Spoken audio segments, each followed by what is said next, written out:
It's all the fun of the fair. It's rock and roll, it's disco, but there's no rugby league players tonight. No, not a sighting of Andrew Johns. Very good evening, everybody. Welcome to the Sydney Cricket Ground for this 2020 game. England and Australia. And again, the Australians have battered and bruised the English. What have they got for the Australians at the SCG tonight? A beautiful sunset behind us. Ian Healy with me. It's a crack, this, isn't it? It is. And we're high in the stands, and a lot of these spectators are going to get catches right up here tonight. It's crash and burn or crash and succeed.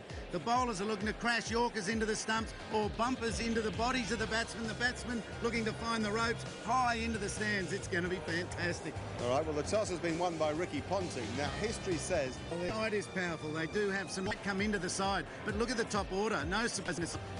When I said what did England have for the Australians, one thing is their captain back. Michael Vaughan is in this England side and delighted to be so. He's had over a year out of the game. Ed Joyce will open with him. He's a talented young left-hander from Middlesex, Irish-born actually. Then Flintoff and Bell and Peterson and Collingwood. Then Paul Nixon, you won't know him. He's a lively wicket-keeper, useful late-order hitter. Two spinners are playing, Jamie Dalrymple and Monty Panesar. John Lewis, good seam bowlers in that side. I reckon that England think it's going to spin out there. It's pretty sure it's the test pitch. It looks fairly dry. Let's have a look at the playing conditions. There are one or two things that you just might not know, Ian Healy. 20 overs per side we do know. 4 overs per bowler we do know. Maximum innings time of 80 minutes, otherwise there are penalties there. The front foot no ball law I like too. There's a one-run penalty and a free hit to follow. Yeah, go the free hit. That'll be huge.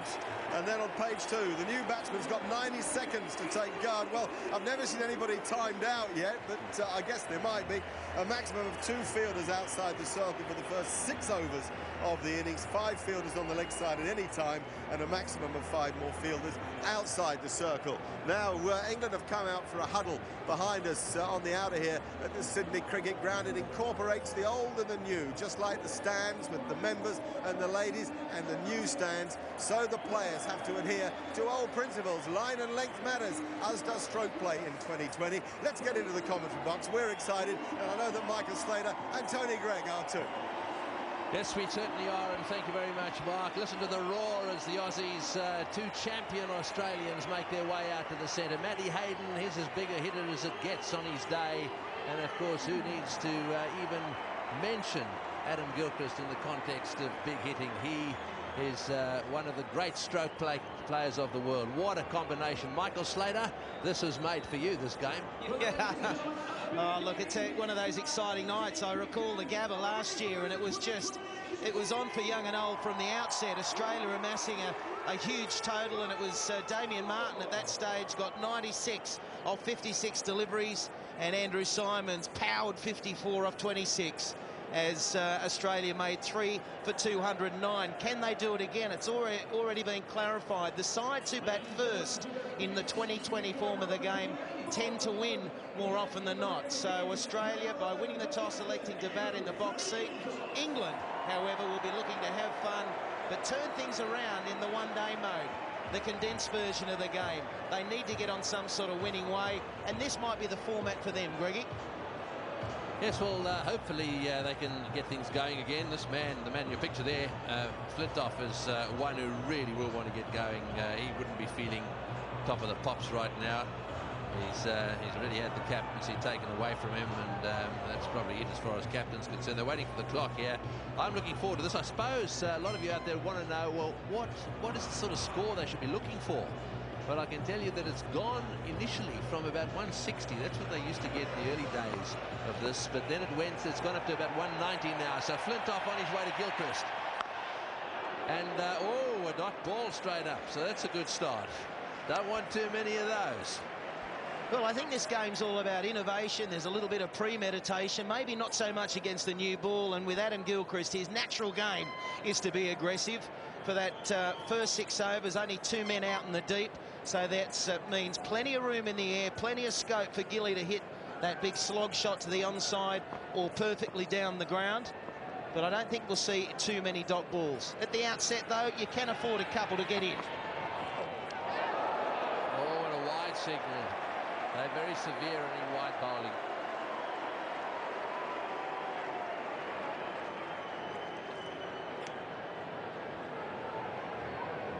So just 2 men out. Yeah, I suppose that's fair enough. That was actually quite close to his glove as well. But they've got a third man and fine leg. Well, he's not really fine leg. He's square for that pull shot that Gilchrist plays so well. Peter Parker out there. His first 2020 international.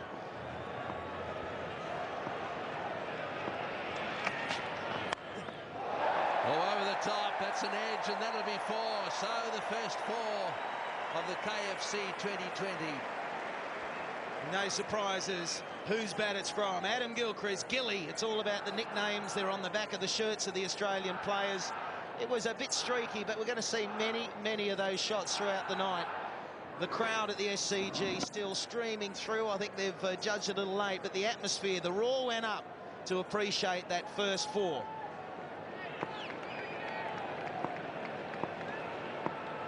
Yes, I suppose he'll probably try and go for it right from the word go. You can't hang around here. But there is this thing, though, Slats, that you really just want bat on ball a little bit, don't you, before you're really going to go berserk. Now, there's a fine line between that. I mean, if you get stuck, then you're going to lose the match. So you can't waste too much time trying to find out whether you're in nick or not. Yeah, I'll never forget a Ricky Ponting innings in a 2020 in New Zealand a couple of years ago when he scored close enough to 100, and he was fairly slow at the outset. He gave himself a chance. The only guys who have any sort of time to get in are the guys who open or bat 3 if an early wicket falls. And that'll be a wide, so Flintoff trying hard for that pace. And a pretty tough game for the bowlers. They say that it's a batathon, it's a slog fest. And bowlers, you know, what sort of mark are they looking for? Run rate. If they can keep their run rate per over individually down to under 8, they're probably doing a good job. So all the stats as we know it with this 2020 get blown out. But the players, particularly the English guys, have been playing this form of the game for several seasons now and are fairly well experienced. Well, that's a beautiful delivery. Well, we talked about the 190 being around about the score. Let's just call it 200, just to keep the figures round. If they got 200, they reckon they've got a good score. So that equates to 10 runs and over. So that gives you some idea of what they've got to be trying to do here. It's a frenzy, isn't it, when you say 10 runs and over? 200 off 20 overs. And you wonder why the nature of Test cricket's changed. It's this sort of format, as well as the proper 50-over-a-side games as well.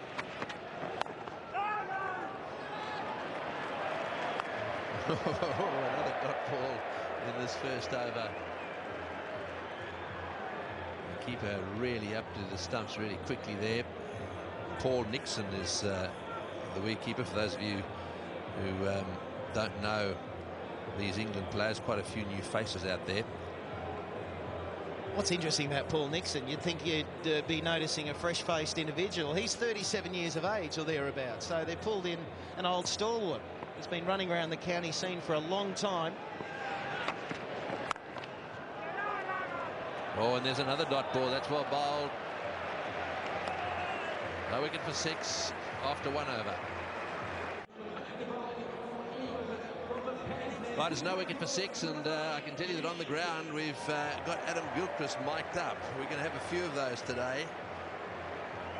He's out there batting at the moment down the non-strikers end, and we might see if we can get a little bit of a chat with him this over. Anderson, who we've seen a fair bit of this summer, has got the ball at the moment, so he's going to bowl the second over.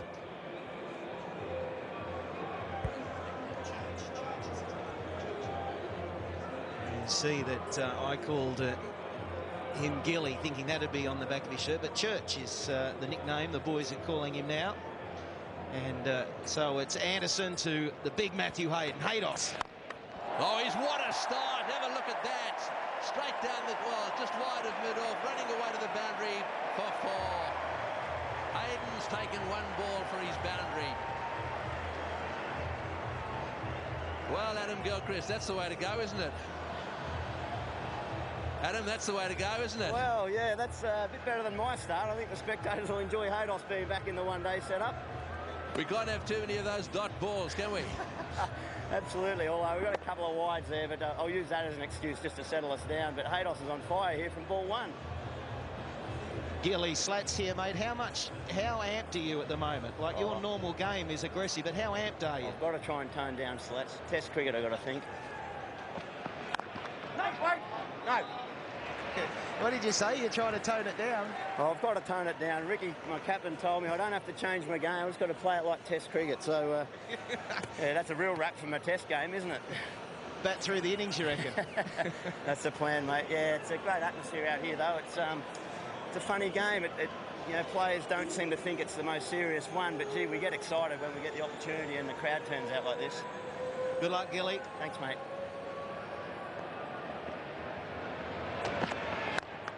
Oh, great shot. Great shot. That's really beautifully played. Straight down the ground. No fielders down there. Fall. That's a bowler killer. Haydos enjoying the length from Anderson, and I'm glad that didn't go straight back at him because Anderson wouldn't have been able to get out of the way of it. He's crunched that, Haydos. Have a look at this. It's absolutely pure. Oh, dear, oh, dear. So Hayden racing to 8 off only 3 deliveries. He's enjoying being back out there in the one-day format. He's been sitting on the sidelines for a while, and it's all about the charge to the World Cup. Over the top as well, and that's on the offside. It'll be cut off. There's a very square third man down there. If he keeps hitting him back straight at the bowler like that, we'll start to see bowlers wearing helmets as well. That might be the next thing for this game. pretty tough to bowl in a helmet, I'd imagine, but that one just a little bit the outside edge. So skilled for a moment there. He thought maybe that's flying down to third man. But he's not messing around. It's not a game where you can really play yourself in. He's looking for a foolish length here from Anderson. Oh, well played again. Hayden is, he's going beautifully. Lovely all the way along the ground. Cover drive for 4. Well, he's got off to a real flyer. 14 or 5 deliveries. Well, the good thing about this stroke is it's orthodox. It's not all about the slog shot every delivery. Looking for length, it was up there, half volley. This is the pitch that was used in the Test match. So the groundsman, Parker, has just churned it out. It's going to be perfect for playing these sort of shots all night long. Right along the carpet.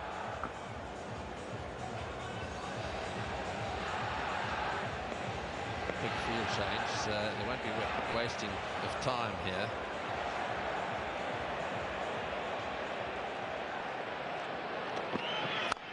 And again, that time straight to the fieldsman. Again, full-blooded drive. 14 off the over. No wicket for 20.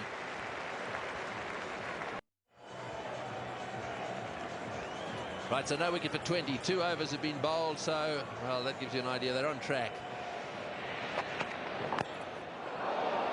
Gilchrist hasn't really got going yet. Michael Vaughan is also mic'd up out in the centre. Michael, can you hear us? Yeah, I'm fine, yeah. How are things going? First 2 overs? It's a tricky start. It's 2020 cricket, anything can happen. What will you be satisfied with? What do you want to keep them down to?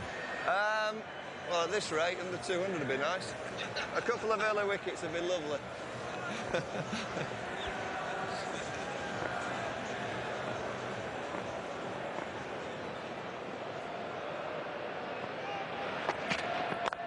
Bowling, Freddie! Well, Freddie's doing a good job so far, Vaughan. He's just bowling a better length, maybe, than the opening one from Jimmy. Yeah, he's an experienced campaigner, Fred. I think Haydos has just decided to have some fun tonight and swing. Where do you think Gilly's going to go, though? He's going to be looking for that big shot to the onside, isn't he? He's looking for the pickup. He's looking for the pickup just over my head, I believe. But we've got a man back there. You get a catch over there.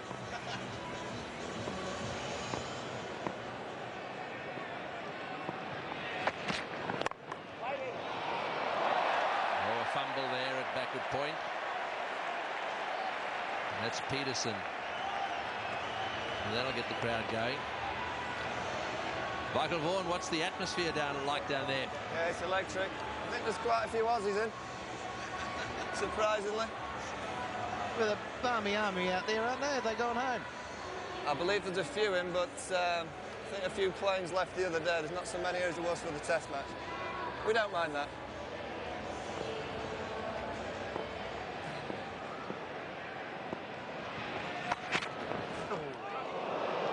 Well, it's as tough for Gilchrist because Flintoff is really charging in. He's bowling good pace, over 140 kilometres, but it's the length that he's bowling, making it very difficult for Gilly to pick that one up off a fuller length. That's the ball he likes, Steve. Can pull off a fuller length as well. But that one a little bit shorter. But I think he's sort of propping to get more on the front foot. So that's the ball that Ian Healy spoke of in our quick intro. That banging it in, trying to get into the batsman's ribs. And there'll be a lot of subtle variation of pace throughout the night as well with the quick bowls. A lot of slower balls. At the moment, though, Freddie just wants to charge in and hit this pitch hard. It's working for him so far. This is the great thing about having two guys that are both capable of going at 10 and over. It's well bowled, very well bowled. Gilchrist doesn't have to worry about too much as long as Hayden keeps doing what he's done so far. And then all of a sudden, he will click. And away we go. So one of the strategies in games like this is to be a little careful. You don't panic too much and then throw it away. When you've got someone going well down the other end, let him have it. Gilly hasn't been able to get away from this end. That's the problem.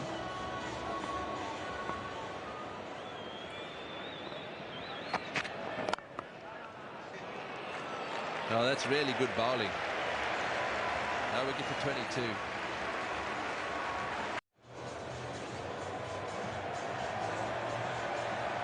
No wicket for 22, 3 overs bowled. Gilchrist on 6 off 12. Hayden's 14 off 6. He's got the strike at the moment. And, well, it's quite interesting, really. Flintoff's first over. A little wayward, but it only went for 6. And then 2 off that last over from a midfield. Oh, what a shot! What a shot! That's unbelievable. That's into the crowd. That's into the top tier.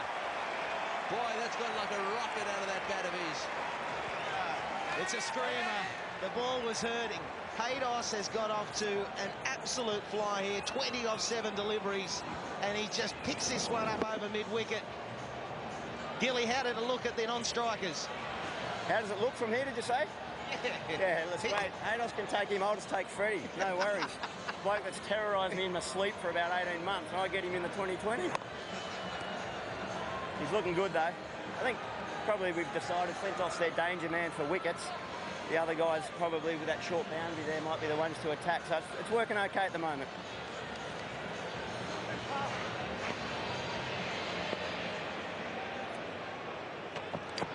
Oh, that's got to be out. Yes, it's gone up in the air. Dalrymple takes the catch. So the man who's done the damage so far has hit one straight up in the air. Dalrymple makes the catch that gets Gilchrist down the other end. 1 for 28.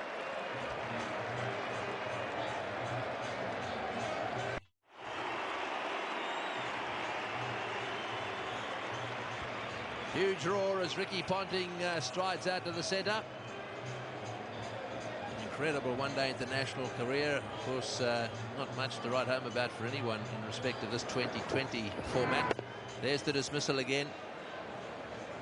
Yeah, just slightly shorter there from Anderson, so that was a good change up from him. He'd been bowling a fuller length, and Hayden was appreciating that, and the ball before that he sent into the crowds was on his leg. So he finally got one right. It was a miscue, and Dalrymple taking a very simple catch.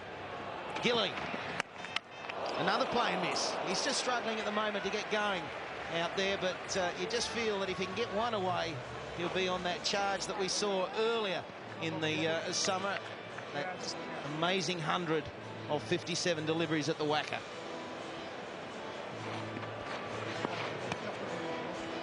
So Gilchrist reckons that with that slightly shorter boundary from the end he's batting at the moment might be the end to go from. Oh, beautifully played. Well, it just goes to show you don't really have to smash it. You can just give it a nudge now and again as well. Well, I think there's a lot of skill involved in playing this format of the game. It's not all about slogging, and in that he noticed that the third man was up, and that's probably why you went for that shot there, Gilly. Yeah, it was good to have that filthy slog out of the way ball before. Settle the nerves, hopefully. Are you sweating on anything particular? Are you looking for that foolish length? Probably looking for foolish length, and then when it's not quite there, you can tend to get drawn into it accidentally, preempting it a bit.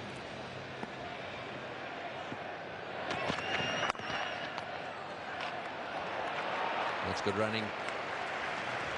I mentioned that we haven't really got much to talk about in terms of career figures, but Ricky Ponting out there is in fact the top scorer in 2020s. He's made 98. And Ponting in the game at the Gabba last year scored 27 off 18, so he got off to a rapid start. Again, I repeat, Australia scored 209 off their 20 overs, and it was really too big a task for South Africa. They only made 114 in the chase. So that's what Australia, they're clued up in terms of they've won the toss, they're batting. Anything over 180 is going to be hard to chase down. Quick single, there's a chance for a run out if he hits. And Gilly just scrapes home. It's 1 for 34.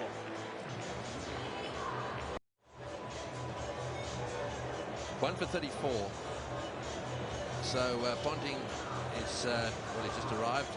Gilchrist 11 or 15. The man who's set things on track here for Australia is Matthew Hayden. He came out and smashed 20 off 8 deliveries, 3 fours and a 6. So he's got him going. Flintoff. Oh, he's away. Trick single as well. That's good running. It tests every aspect of the game, doesn't it? The running between the wickets, you know, how you can place a single to a guy who's bowling extremely well at the moment. Flintoff bowling a perfect length, and that heavy ball we speak of, he's a lot quicker than you anticipate. But the fielding side, every skill that they've learnt from a young age, from a fielding perspective, is being put into action. There is no time to get into the game. If there's a run out on offer, they've got to swoop on it. No misfields, even though we've seen one from Peterson so far. Well, he's obviously concentrating on that area. Anything slightly wide, just dabbing it down to third man. Anderson running back to his third man position. Look at the crowd in the background. Absolutely chock a block down there. And the number of kids that are here too, Greggy. It was driving into the ground. There was a mountain of cars, a stream of people, and a lot of parents bringing their youngsters. And an enormous atmosphere at the SCG. Oh, great shot. That's all the way as well. 2 big sixes now. 1 from Hayden and that beauty from Ponting. And it was over the head of a fieldsman. So on that occasion, I think Ponting will probably like to play that shot a lot more, given that Flintoff is bowling that short of a length, and he's just helped it on its way. Oh, and he puts it down. Next one, next one. He should be ashamed of himself as well. Oh, well played on the offside for 4.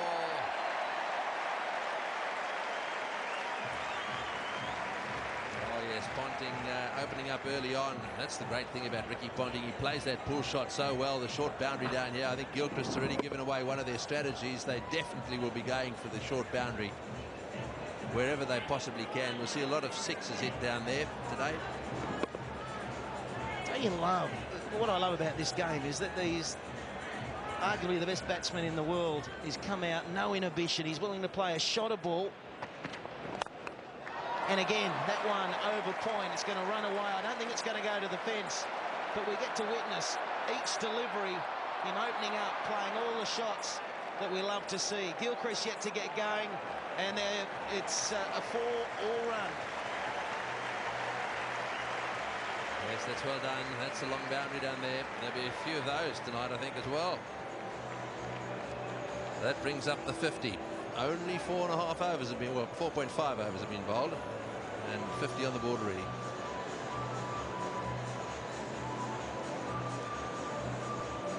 So you turn up, get yourself a drink, hamburger, whatever it is, back at the KFC, get on the boundary, take a breath, and it's all happening.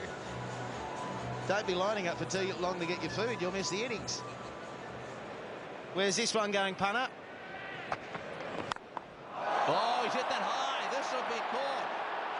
It's staying up there long time. Oh, I don't believe that. Lewis has watched that. It's gone up miles. Ponting has started to go back towards the pavilion. Coming back for the second. He looked and said, oh well, that's it, I'll be heading off. 1 for 52. 1 for 52. Oh, that's a great, there we are. Gilchrist has arrived. That has gone back 50 rows. That is halfway up the Bill O'Reilly stand. That is huge. It was worth the wait, Gilly. Worth the wait. Have a look at this. Crunch! That's out of here. It's gone top tier. Into the corporate boxes up there somewhere. Another one goes down in the crowd. You've got to lift your game. Oh, he's arrived. He's arrived. It's 6 as well. I think that just got there. It looked to me as if it just got there. Well, he's taken a little time to warm to this task, but he's with us now.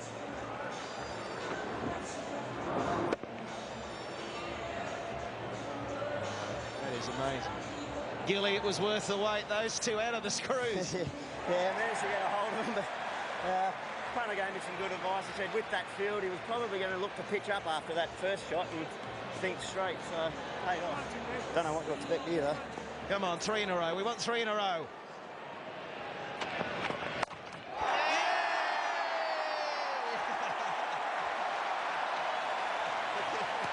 Yes, Gilly. 3 in a row. That's just prayed for me to get 3 in a row. Yeah. Right, now you better settle down. Yeah, that's right. Captain's at the other end.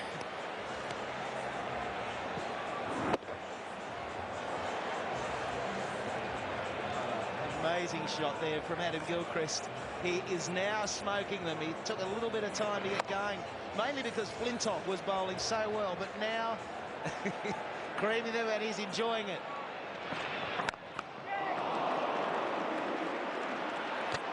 Well, he's listening to us, isn't he?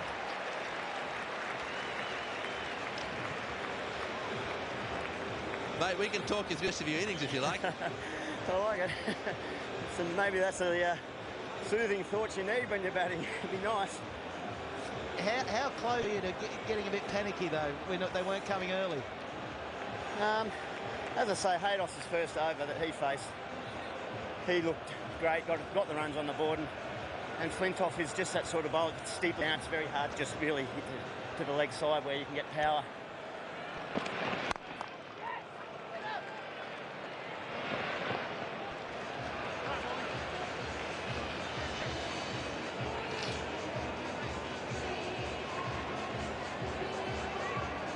A slight calm after the storm. The first 3 deliveries of this over, 6, 6, 6, and now 2 singles. So they're still willing to respect the better ball and work it into the for 1. 1 for 72 in this last ball of the Anderson over. That's well fielded. 21 off the over. What a over for Australia. 1 for 73.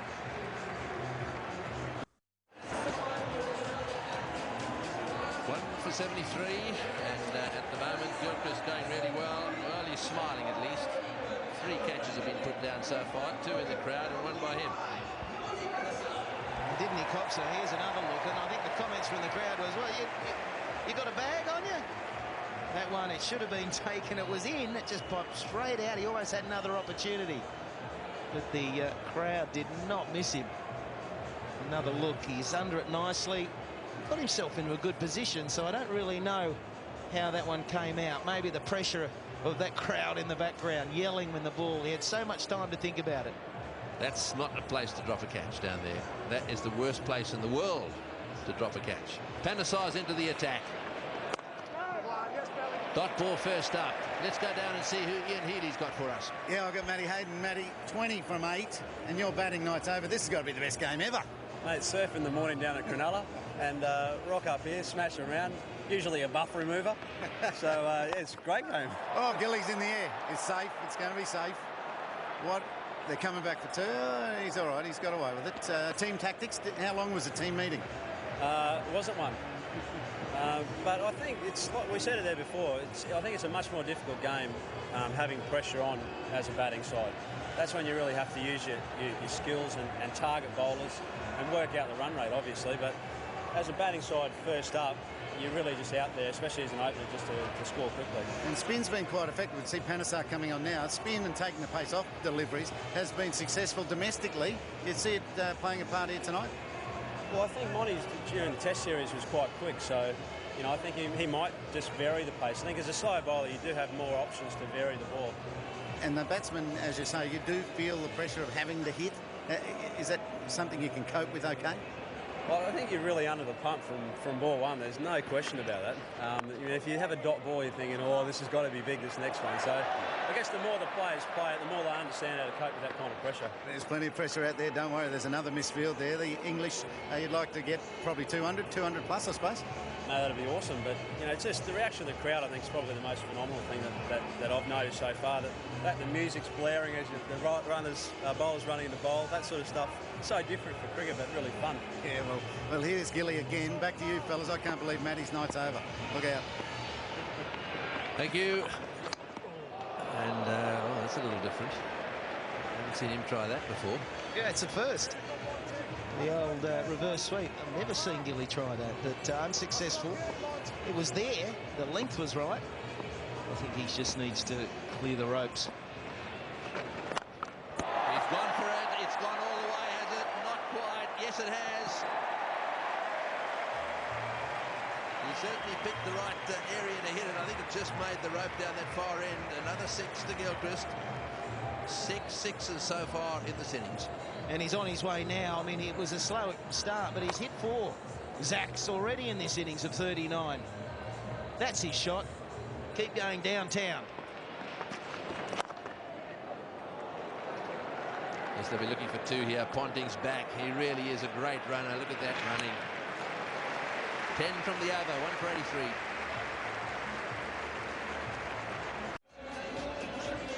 So 1 for 83. Mark Taylor and Mark Nicholas now take over commentary. Thank you, Tony. It's John Lewis, and given the responsibility after dropping the catch, so the confidence will be a little bit low. But, does play this brand of cricket fairly well, and also plays limited over cricket pretty well. He'll be tested today, though.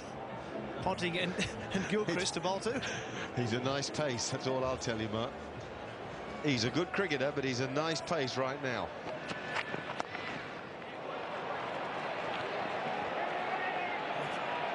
Looking for 2.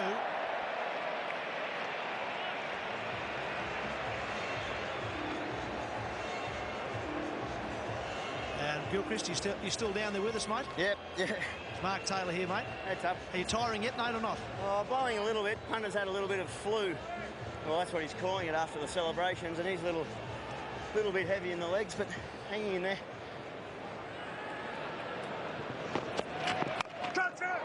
That'll be safe. It'll just be a single. 100 off 57 balls made in Perth. What's a good 100 here, mate? 37? Oh, look, I don't know how that Freedy or whoever holds that record ever got that. That's impossible, but yeah, it's... Thanks, sorry. Captain was talking to me there. What was that, to swing harder or what? Or keep it to once? He's just cutting it a little bit off the wicket, so holding it back a fraction, which he does do quite well in one-day cricket, this guy.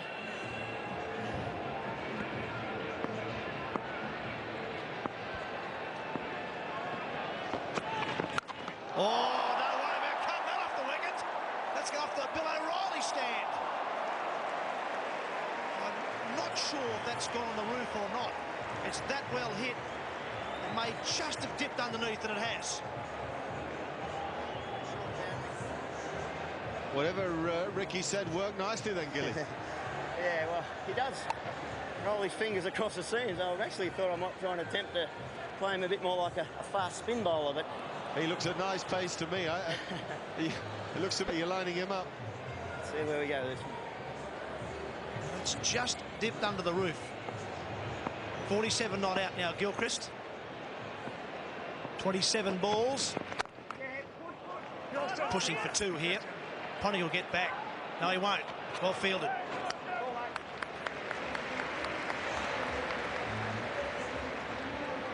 Gilly, just a quick question, mate. We're all calling you Gilly up here. Church. You want to run us through that? 97 Ashes tour was my first big tour with the Australian team.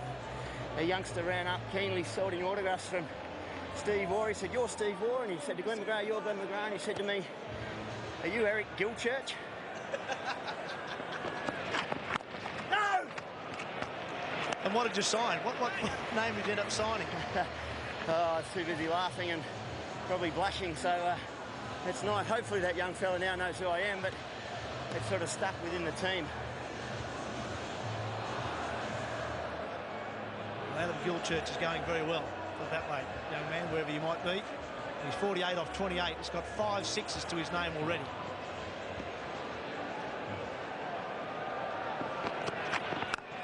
Now Ponting's turn just clears the man at mid-wicket. That was raced to the boundary. 8 overs bowled, 1 for 97. 8 overs, 1 for 97. Australia, brilliant start from Hayden, and now these two. Oh, bowling. Little inside edge, I fear. And once again, it's Monty Panesar who makes the breakthrough for England, but that's a brilliant innings from Adam Gilchrist. 48 he made. Gilly, slow start, but a wonderful bit of hitting, mate. Yeah, got a few away there in the end, so a bit of a platform for the boys to work from, but that was good fun, I think. My career average in 2020s was 2.5, I think, before that. I'm happy. Well, a big thank you to Adam Gilchrist, or should I say Gilchurch. Pretty well played that, mate. Inside edge, back onto off stump, and he departs for a well-made 48. And all the crowd, the 40-odd thousand people, who absolutely loved it.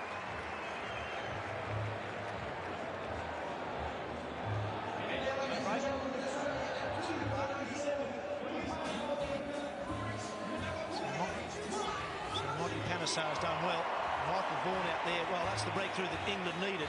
Needed that badly. Michael Hussey will be the new man, or Huss, as his shirt suggests. That's exactly what England needed, and needed badly. Australia scoring around about 12 runs per over. And Michael Vaughan, boy, you needed that, mate. Oh, not half. They've come out all guns blazing. It's clean striking. There's a bit here for the spinners, is there? Is it? Yeah, it looks that way. You might get Dalrymple into the attack. Yeah, he's on this over. Well, Hussey starts with a reverse sweep. That's the way you get your eye in 2020 cricket. And it will go for 4. Haven't seen many people pull that dive off. Andrew Simons does it unbelievably well when you dive with the ball effectively and then slide past it and scoop it back.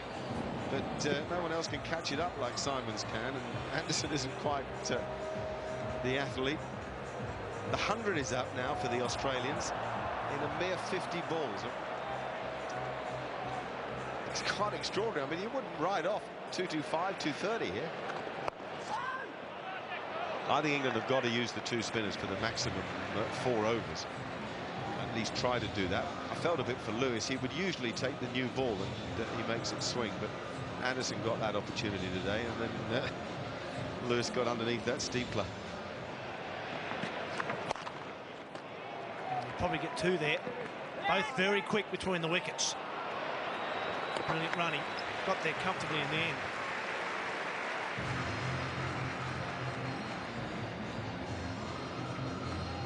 It's not easy to set a field here at the SCG. That boundary on the western side of the ground is extremely long. That square boundary where Mike Hussey hit that last ball. The other one, to right of screen there, was quite short. And that's, well done by all concerned. Firstly from Hussey, and then James Anderson, who saved a 4.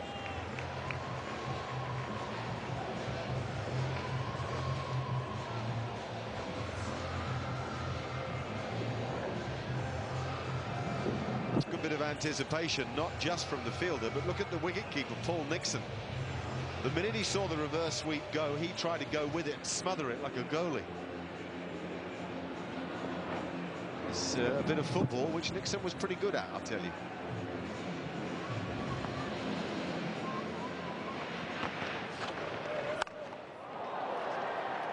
Just be a single.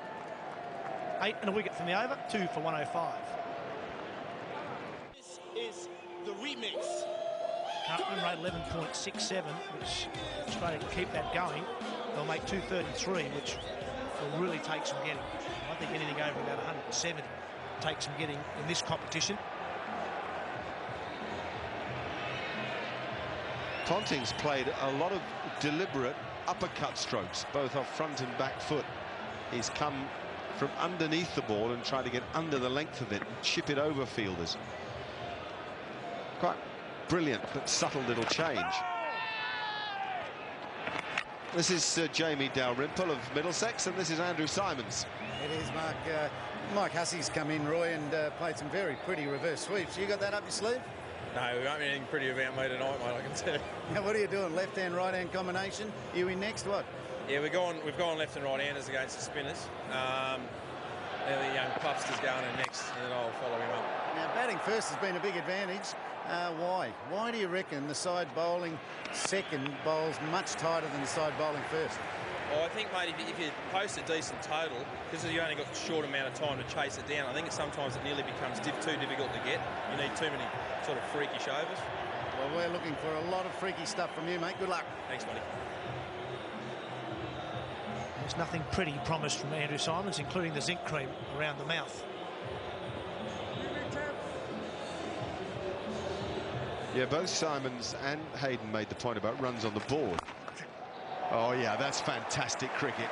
That really is a fabulous shot. You know, the speed of the footwork and even the body shape, there's nothing unorthodox about it. Hussey's a brilliant cover driver, whether through the covers or over them. Oh. We've said in a few games that we've done of this form of the cricket that still good cricket shots are there to be played. Normal cricket batting. Well, actually, you made the point over the first over or first 2 overs that Adam Gilchrist faced, that when he was trying to hit the ball too hard, go too big, he wasn't getting his timing right. But when he settled down, it was the first late cut he played, which is a proper cricket stroke, and then the little bunt down the ground were the two that got him going. As I said, the few games that we have done, those sorts of cricket shots that Mike Hussey just showed us then, the lofted cover drive, that's what it was. Lovely use of the feet, gave himself a bit of room, but it certainly wasn't a slog.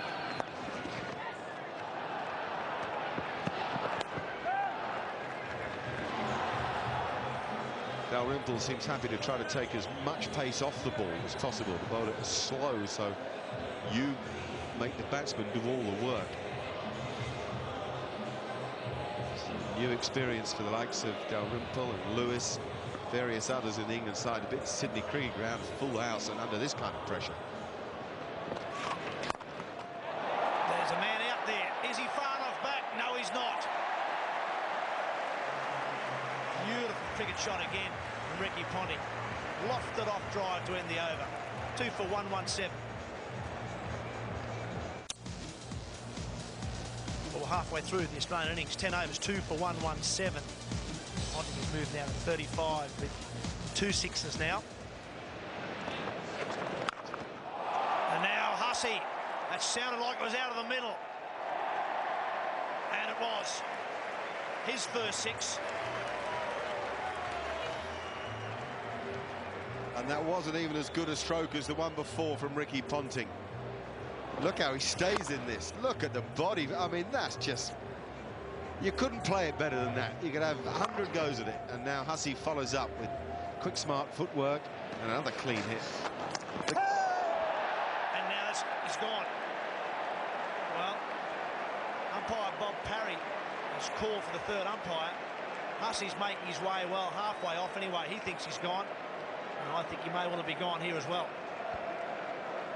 Yeah, must be gone. England seem to know. Even Hussey knows he's gone for a wander. Big strides. He's got so far to go. Got to be miles gone, hasn't he? Yeah, got it. Sure that Nixon got it cleanly, but he's done the job. That'll be good for Paul Nixon, actually. It's a big thing, even at his experience. Age of 36 to be here playing here. So a nice little strike for the Panesar-Nixon combination. 3 for 1, 2, 3.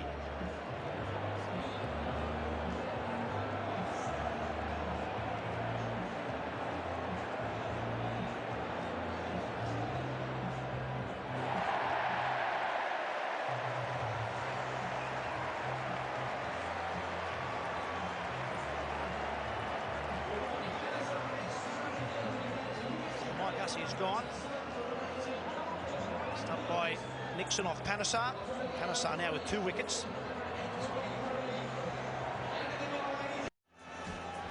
Andrew Simons on strike. And away.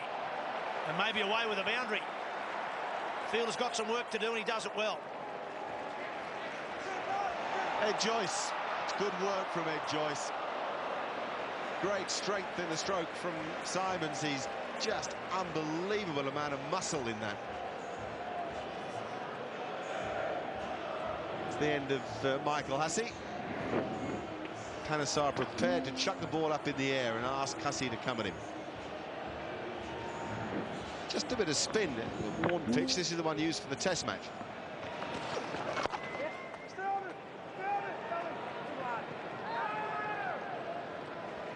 There's no doubt that the key things for bowlers are to have a Yorker, if you're a seamer, and changes of pace, and if you're a spinner, to be able to bowl the ball very slowly, so that you ask the batsman to do all the work.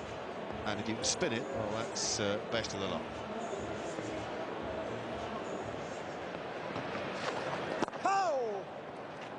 A single for that. It was a good piece of bowling, wasn't it? We showed you there the 6. Hussey hit over mid-wicket, then a slightly slower from Panesar. Him in the flight, and not easy for Nixon there. I think he thought that the ball was going to hit the top of the stumps. That's why there might be just a slight fumble before the stump. There's Andrew Simons' one-day career strike rate of 91.5.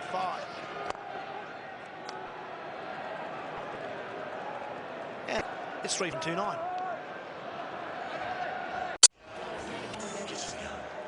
Adam Gilchrist there, 48 from 29 balls. Had a slow start, ended up hitting 5 sixes, 3 in a row at one stage with James Anderson. That was massive, that. It's almost like he was being taunted up here in the commentary box. Michael Slater and Tony Gregg were talking about, can you hit 3 in a row? He did that. He did more and more of that. There's no bigger strike with the ball than Gilchrist. That was the real big one. Of John Lewis. Just dipped below the roof of the Bill O'Reilly stand. And he won't mind us saying that, well as he played, Matthew Hayden set the benchmark, really. I mean, he just came out, hit the ball so cleanly, took Anderson on and murdered him. Here's Collingwood into the attack. And there's Ricky Ponting with a really clever deflection. Just got every stroke. He's played the pull stroke, he's played the lofted off drive, he's played the slog sweep, and now he's played a little, well, quite an unusual leg glance. Oh, fancy dropping Ricky Ponting.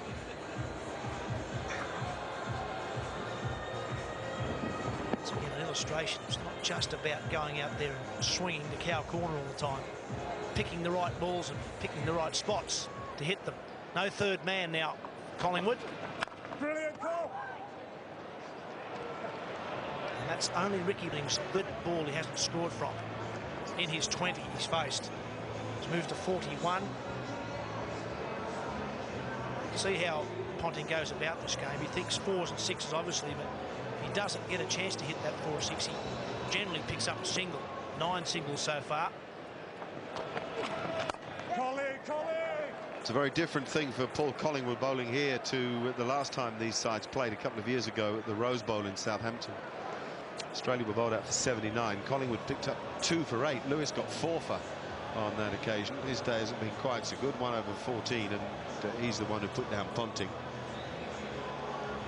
Collingwood again will mix up his pace. Lots of slower balls here. He's got that in the gap. Not quite out of the middle. Get 2 for that.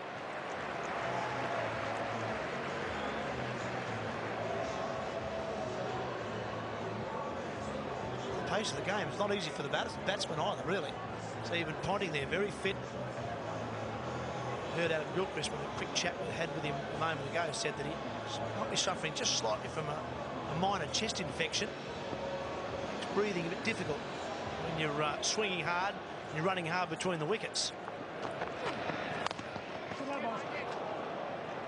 He could have left that and it'd have got a wide, I reckon. He's seeing it that big, he thinks he can get bat on everything. That was another one of the slower balls that Collingwood bowls. It's just at 96 kilometres per hour. Run rate 11.5. Australia on course to pass 200.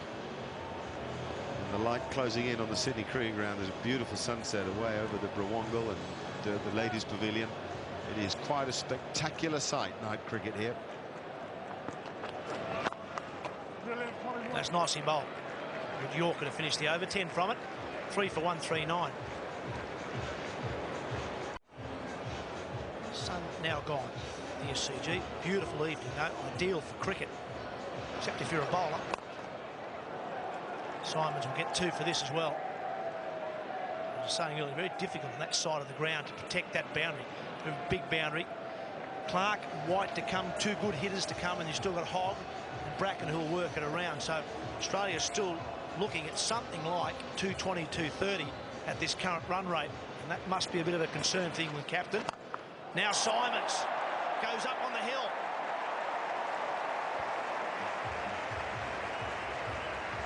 Now Michael, 3 for 147 in the 13th.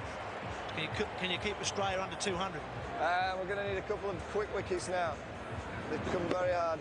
The slow bowlers look the hardest to hit, but again, they're going for a few mixes. So, yeah, we're going to have to try and get a couple of wickets now, and we're restricted to 200, 210.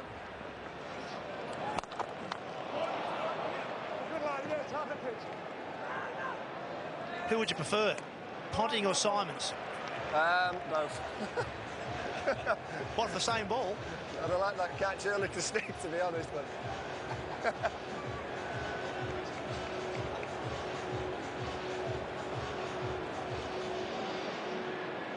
How do you feel? How's the knee?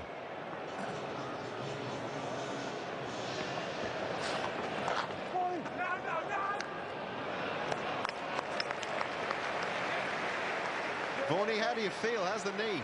Yeah, I'm moving okay. Not too bad, to be honest. You're going to stay in those saving one positions. I've got a sore neck. Sore neck, yeah.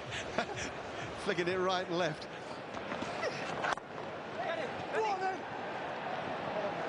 Simons pushing for 2, but I said I think Ponting might be just struggling a little bit. Brett Lee missed out in this game due to a bit of a chest infection. I think Ponting might have something similar. Just taking his time to get his breath back. Said people at home probably think he's only faced 25 balls, but he's done a lot of running already, stop and starting, and lots of swinging.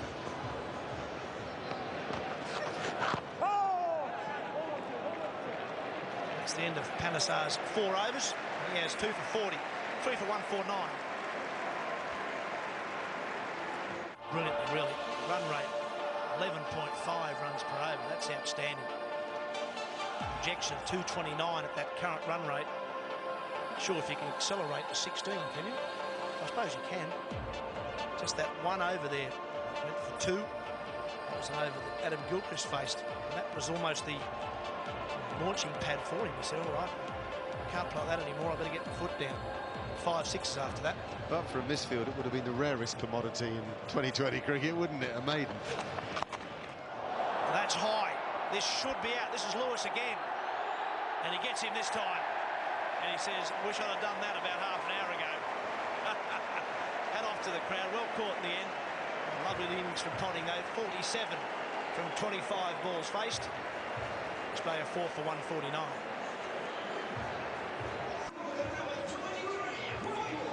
Michael Clark is the new man for Australia. He'll be at the non-striker's end. Batsman crossed during that dismissal. And he's got a fantastic strike rate too, 83 in one-day cricket. Andrew Simons is 90. So it's not a place for the faint-hearted, this. You've got to bowl and you've just got to accept that sometimes you're going to travel. What you do have to do is cling on to every opportunity.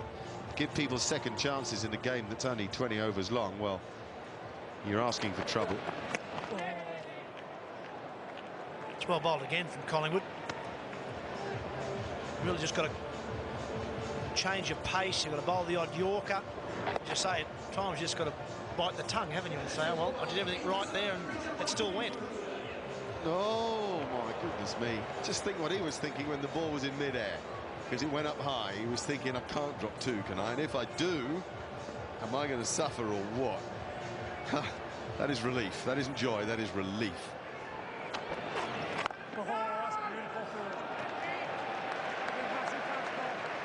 of both those catches, he just let it go a bit low, didn't he? It just got a bit lower on him than I think he wanted. But even that second one looked like it bobbled a bit in his hands. This is the one he dropped earlier, Ponting, mid-on. He a little bit sluggish getting across to it. And that one was all right, actually. That one hit him around about the neck. This one just got a little bit low, down towards more the chest than I'm sure he would have liked. We'll get 2 for that. It's a lovely bit of placement from Clark. He didn't quite watch it into his hands the second time. He did the first time and it just bounced out. He didn't give at all. He didn't ride the ball's pace as it dropped on him. The second time, because he'd lost a bit of confidence, he didn't quite keep his eye on the ball. That's it's the same as a batsman out of form, was not quite watching the ball onto the bat. But this is a big arena and a big night for him.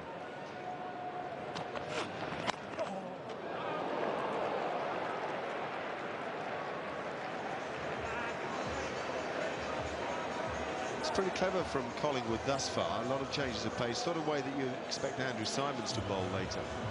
Lots of off spinners and cutters. Basically try to outsmart the batsman, try to keep thinking ahead of him. Easy. That's nicely bowled, Collingwood. Corner wicket in that over. 4 for 153.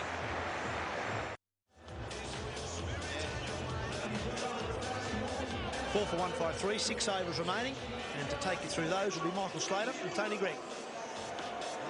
Thank you, Tubby. Well, what an evening this is. A packed house, 6s and 4s all over the place, bands, and, well, you name it. This is almost a celebration of cricket, really. And the Aussies are having an absolute ball at that. Lewis, who's dropped a very important one and caught just as important one. When you drop Ricky Ponting and you get another skyer off the bat of Ponting, you better catch it. And he did. Yeah, and a bobble too. There was a nervous moment there. You had far too much time to think about those high balls. And the first drop was when Ponting was on 16, so strong relief. Michael Vaughan, who we had online, was saying that 2 quick wickets. Well, they got 1. They've got Ponting back in the pavilion. Can they get rid of Simons? It's Michael Clark on strike, though. Oh, he's got him. That's out. That's run out. Well, there we are. You're going to see run-outs in this format of cricket because it's so fast, so hectic. However, that was a badly judged call, that was. The Australians have lost 5. It's 5 for 155.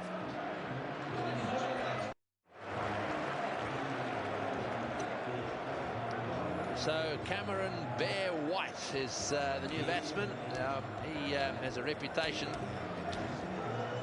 for being really able to turn it on. He's apparently got the best record in 2020.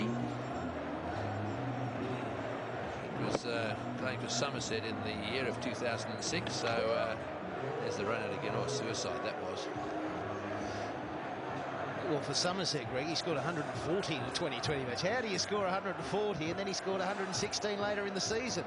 He's annihilated New South Wales in ACT earlier this summer or late last year. He's in rare form, so the Bear could be launching a few.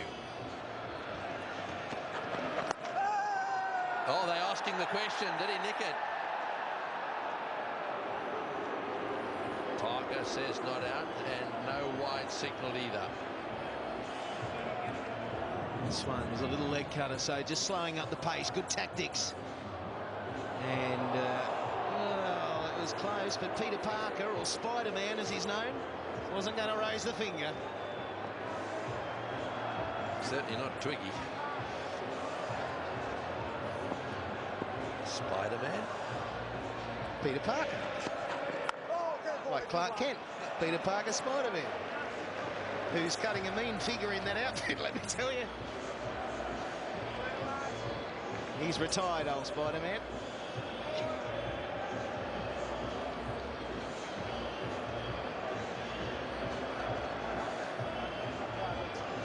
So the Bear White is just, it's really tough. He's out there and he's just trying to get that first big shot away.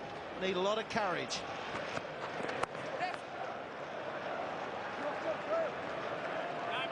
Right, so just looking now at the run rate, still over 10 runs and over, so the Australians will be happy with that.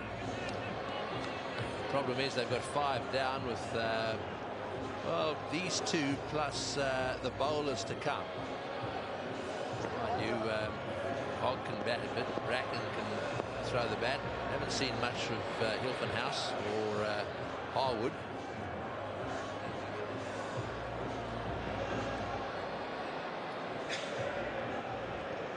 Right, last ball of the over.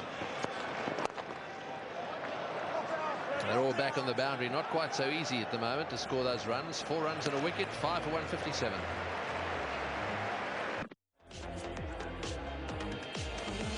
Lots of families, certainly plenty of youngsters at the cricket tonight. Oh, what a shot. What a shot. 1 bounce for 4. The Roys absolutely moosed that one. That was perfect. It was the slow ball, I think, from Collingwood, but it was too full and too far outside off stump. I was seeing up, but he's crashed through the line of the ball. 1 bounce. Yes, I'm not surprised he's unhappy with that. There's a nice little seam-up off volley outside off stump. Oh, that's going to be 4. That's into the gap. That's great placement. Well, this is what it's all about. This is where he's so good. He's so powerful that if he targets a gap and gets the ball into the right part of the bat, it's going to go there. Yeah, but these are normal cricket shots, aren't they? Like, it's a shot of ball, but it's sort of so hard for the bowler to come up with another option. So full outside off stump, that didn't work. So I'll go full as I can on leg stump, and he flicks you with an orthodox stroke. It's smart batting. Yeah, you've got to get into that sort of Yorker mode, don't you? And I think also change of pace. I mean, you know, to be perfectly honest, Collingwood there, that was half volley leg stump, then it was full toss. Sorry, half volley offside, and then full toss leg stump. So asking for trouble when bowling to Simons. You've got to get the slow one going, and you've got to get a few Yorkers in there. Watching some of this domestic 2020 going on at the moment, it seems to be a strategy, particularly late in the piece. The bowlers are using the low full toss. I think they're feeling that the batsman can't get under them that way. Oh, that's gorgeous. But, you know, I've never bowled at this level, Greggy, but it was the Yorker. You can't do much with a Yorker, can you? Yeah, but I think that's what happens to Yorkers. I think often when you target a Yorker, what happens is you overpitch a bit, you know, and you've got to be careful you don't underpitch a bit because then it's a half volley. So there's a fine line, and you'd rather slightly overpitch. So yeah, you're going to see a few low full tosses. Well, there's the wickets. See how they've fallen. Some big overs early on. There was a slower delivery, and nicely handled and good running. A perfect example that if you sort of play tip and run, if you pace it just a little bit softish hands, Andrew Simons or Roy, he responded immediately. No chance of the run out. Slow ball, a bit like last Steve wore out the back of the hand, but because Simons had gone immediately, he was home by miles.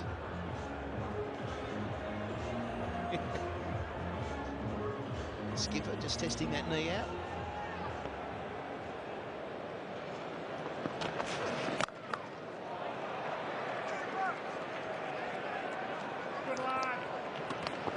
Four overs to go, 5 for 168.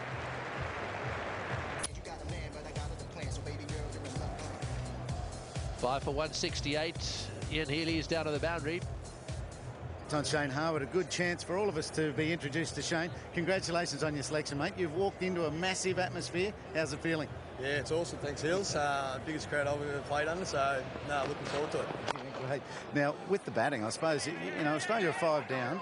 It's a matter of taking all the runs you can get and backing your tail. How's the dressing room at the moment? Yeah, obviously, I think, you know, batsman in is the key, and obviously if the tail has to bat, then we'll try and get the batsman on strike. But at this stage, hopefully you don't lose another wicket too soon. Tony Gregg was asking the question, how do you go with the bat?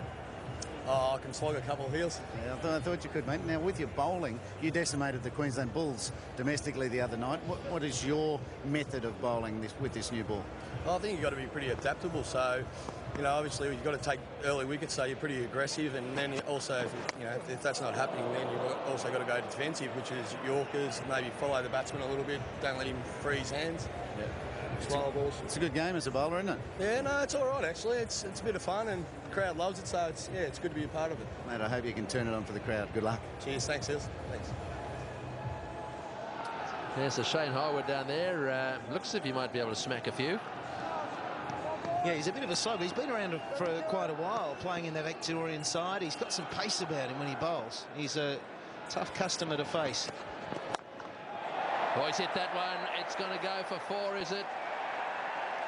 I think the crowd are signalling 6, so it's another one. Well, there have been a few that have just carried the rope. And that was one of those flat 6s. He's been waiting for the right delivery. Played a miss at the one before, but finally the bear gets one away. He can destroy bowling. As I mentioned, down in the ACT earlier, or late last year against New South Wales, was hitting them like that consistently. Every second delivery seemed to be going out of the park, and it's a big oval down there. The girls have got to be wide awake. A couple of them down there in the boundary on that occasion. A little deflection off the hip onto the head. Varney, you got those couple of wickets you're after. Do you think you can pull it into under 200? It'd be nice. I think we need Simo out. Simo is the danger man. Although they've got a couple that come as well, I see in the score. Yeah, but you know, you'd be aware what Cameron White did for Somerset last year, wouldn't you? Yeah, that's right, yeah.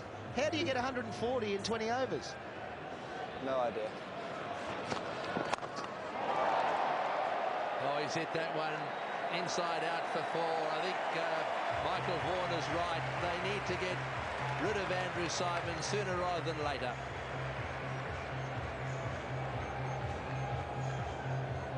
And this man here, Varney, just another question. I mean, he's so hard to stop once he gets going. Yeah, that's right, yeah, he's just so powerful, both sides. Yeah, he's destructive. Just got to hope he gives you a chance and you hold on to it.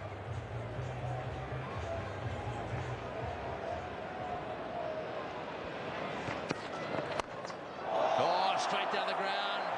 Not quite off the middle of the bat. 14 off that over, 5 for 182.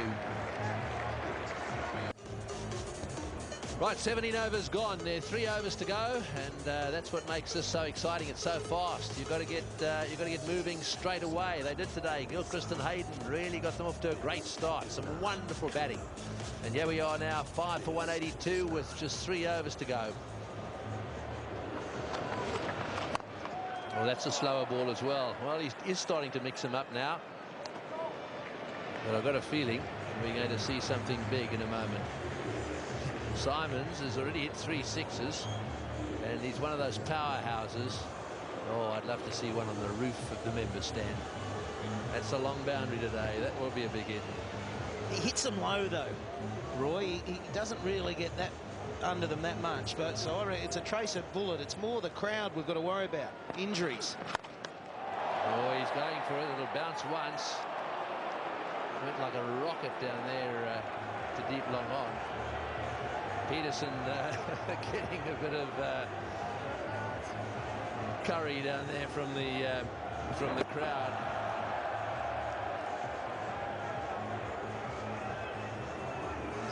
So forceful, Simons. Now wide on strike.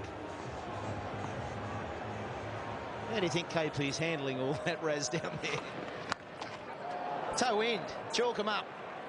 A quick single, so Simons back on strike, and this score fast approaching 200 will be so hard for England to chase them down, but you never know. It's a terrific pitch. A couple of younger or more inexperienced bowlers in this Aussie lineup. They might be overcome by the atmosphere, the discipline of 2020 cricket. Don't forget, all these England guys have played for the past 4 years back home. Get ready in the members section. Get ready. That was well bowled, right up there. You can't hit those for 6. Back for the second. Oh, and good running. Oh, that's the strength of this side. Such good all-round cricket.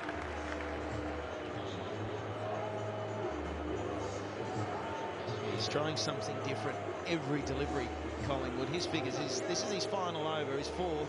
He's got 1 for 30, so he's one of the least expensive. He's going at just over 8 runs and over, which is good by comparison. This is going to be another slow ball.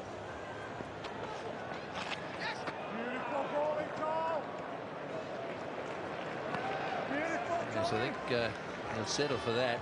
No fours yet, no boundaries at all in this over, so that's a real bonus at this stage. So he's got 1 ball to go, Collingwood. It looked as if it was going to be really nasty early on, but he's pulled it back a little bit. He's got figures of 1 for 30.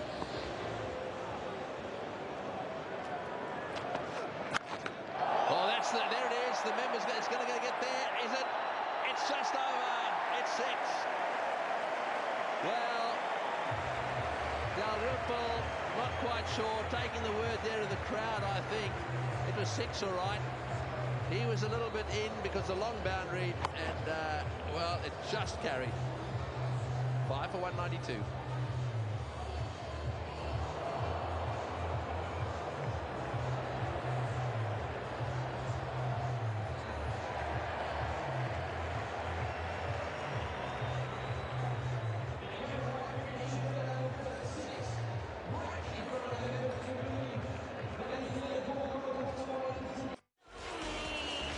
So Flintoff with his last over, he's just got 1 to bowl here. Oh, you can hear the bat. You can hear the bat there, the wind. Bat speed. This guy's got the fastest bat speed in world cricket. The real lasso, wasn't it? Those shoulders are probably dislocated after that. That would have been out of this ground. So everyone's revving up, edge of their seats into the second last over of the Australian innings. What can they amass? They're 6 shy of 200. Sort of thinking 11 balls left. They can get up around 220. What a score that'd be. He's got bat on that one. It's gone like a rocket all the way along the ground. Yes, this is not going to be easy. Flintoff is going to give him every bit of his repertoire. Fast. Yeah, he's been the most difficult to get away. It was Gilchrist who struggled at the outset against the new ball. Well, it's still a new ball, isn't it? It's only the 19th over. But the method of Flintoff, that bowling fast around 140 kilometres, hitting the pitch shorter than the other bowlers. The batsmen so far have found it difficult. The Bear will favour the onside. Well, he's hit that through the offside for 4. Well, he can obviously hit them everywhere. I shouldn't have said anything. I thought he was looking to pick that up over mid-wicket. He's crunched it through extra cover. This is just stand and deliver. You cannot play a shot like that unless you've got an incredible eye. Phenomenal stroke.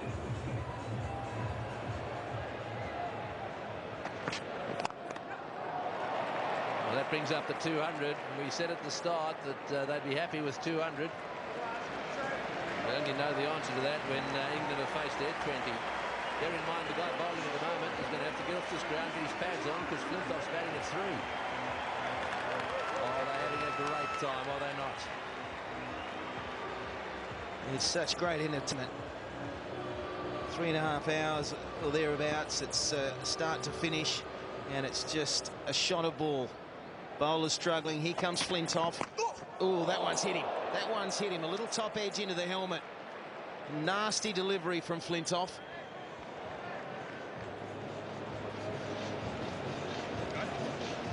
It's a little okay.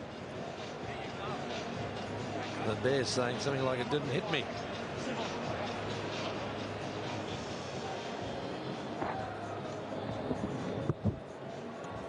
It didn't hit him. It hit him all right.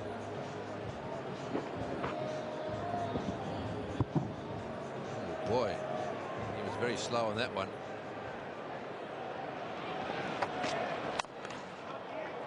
There's that ball we were talking about earlier, slightly over-pitched rather than under-pitched. Oh, that is an atrocious throw. 10 off the over, 5 for 204.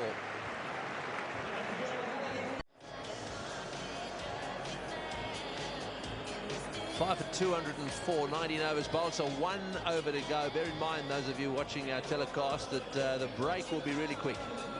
It's almost like a change of innings, this. So I reckon 10, 12 minutes thereabout, change of innings. So it's all action.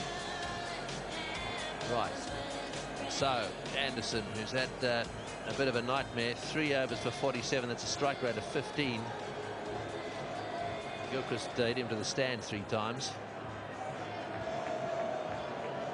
Right, here we go again. They'll be trying to hit him to the stand again now.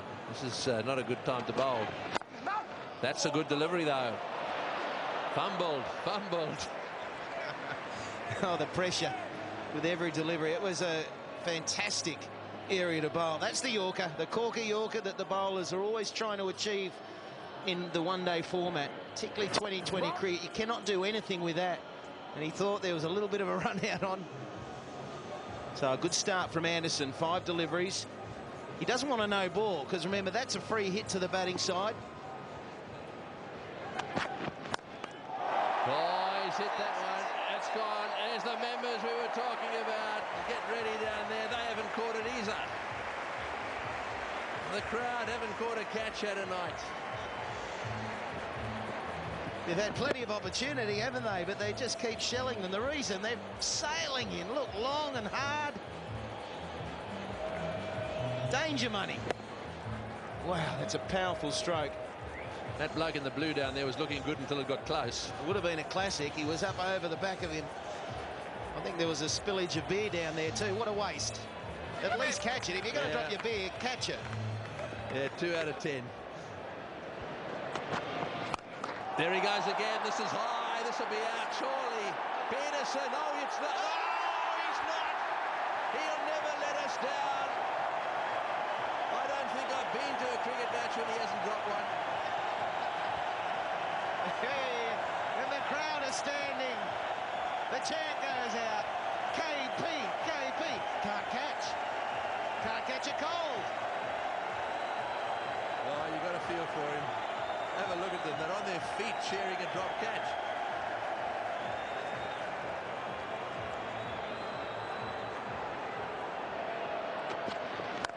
And again, into the members again. Catch it, please, catch it. Well, what a hit. That's a long boundary down there. Boy, this bloke White can hit him, that's for sure. Oh, he's an awesome player, and he's in awesome form this season. That's why he's going to be a big player in the one-day international side for Australia. He'll get his chance. Here's the drop. And at this level, that's a sitter, but I suppose the pressure of the night, and then the next one. Calls it, catch it. Not KP this time. One of the members. But I think that was put down too. He's mishit that one, but they're all so far back now that they're not going to catch it. Well, this is the best innings ever in 2020 international cricket. Total, that is. Right, so 1 ball to go in this Aussie innings, this record-breaking Aussie innings. Another one down. That's 2 in the members and 2 in the O'Reilly stand. And 2 on the field. That's a full toss. And they'll get... Will they go back for the second? They'll settle for the 1. 15 runs from that over as well. A standing ovation from the crowd. Look at them, they're all on their feet. They've enjoyed every second of this. I think the proof of the pudding's in exactly the reaction there. On their feet they are, cheering the players off the ground. Well, packed house. They've come from long and wide to get to the SCG, but it's pure entertainment, and the Aussies have put on a show with the bat, and they're going to have to turn around very quickly and try and field well and bowl well, but England will be looking to get off to a flying start. That's the pressure that they'll be under. Right, so don't forget, about 14 minutes from the time, 13 or 14 minutes from the time they took the bails off, we'll be back on and the action will start again. Ian Healy is down on the ground seeing if he can get hold of someone. He's down there. Have you got anyone, Heels? I have. I've got both the boys who finished with that onslaught. Fuel injected, Whitey. Magnificent hitting. This is your scene. Yeah, maybe. I'm not too sure. Probably had a little bit of practice overseas, so probably hold me in a good stead. Yeah, you faced those bowlers in 2020 before, you know, for Somerset? Yeah, a couple of them. So, yeah, I just enjoyed. Nice to get another opportunity and, you know, just nice to hit a few balls as well. And just a small support act, Roy, for you. Oh, just give the strike to him. Geez, you're blowing. You're sweating up. Yeah, you're just moving the whole time, and the last few days have been fairly busy, so yeah, it's good to get a bit out. Yeah, busy. Why do you haven't had to put up with that busyness that Roy's had? The boys have been impressive all summer. Now 220, the highest 2020 score in international cricket. Can you do it? Can you defend it? What do your bowlers got to do? Let's hope so. I think probably set up by our guys at the start with the bat, so I think probably change of pace seemed to work pretty well, and obviously just Yorkers, so let's hope we can execute the plans. Good luck, fellas. Thanks a lot. Oh, there we are. There we are. You see, really tremendous getting the players as they come off the ground. So England now requiring 222 to win. This is a record by the Australians. And, of course, they've only got those 20 overs to do it in. And that's the required run right there, 11.1 per over. So if they win this match, we will something. So there it is. 5 for 221 they scored. We'll be back in a little while.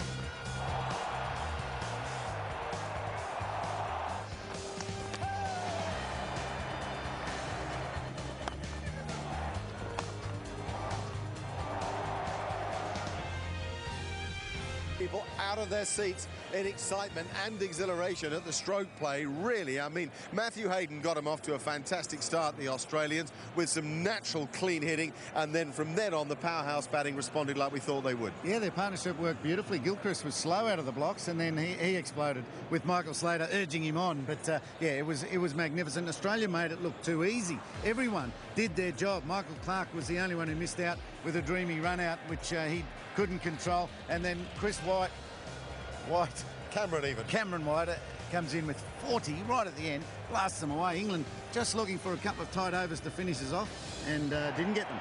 Not for the first time, Heels, we saw normal stroke play work. You know, the real slogging wasn't always the answer. No, well, for 6 overs, the field has to stay up, so you can either really go hard and go over the field or through the field, and normal shots will do that for you. Hayden decided to go aerial right from the word go, and then Gilchrist got himself going with that shot.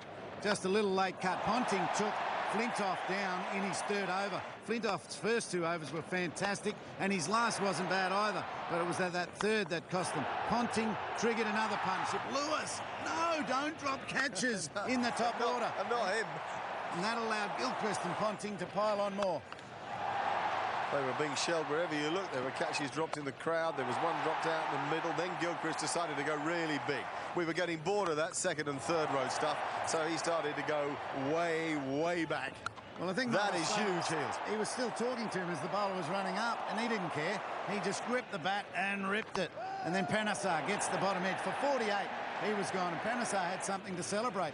The spin worked, though. He changed the pace. Australia have got 2 of those, so they're going to have to be good in the second innings. He bowled nicely, Panesar, but that stroke off Dalrymple by Ponting, for me, was the pick of the whole bunch. The most perfect example of a strike over mid-off. It was followed up by Mike's footwork, then Paul Nixon, who's fresh to the side and is an important figure for England.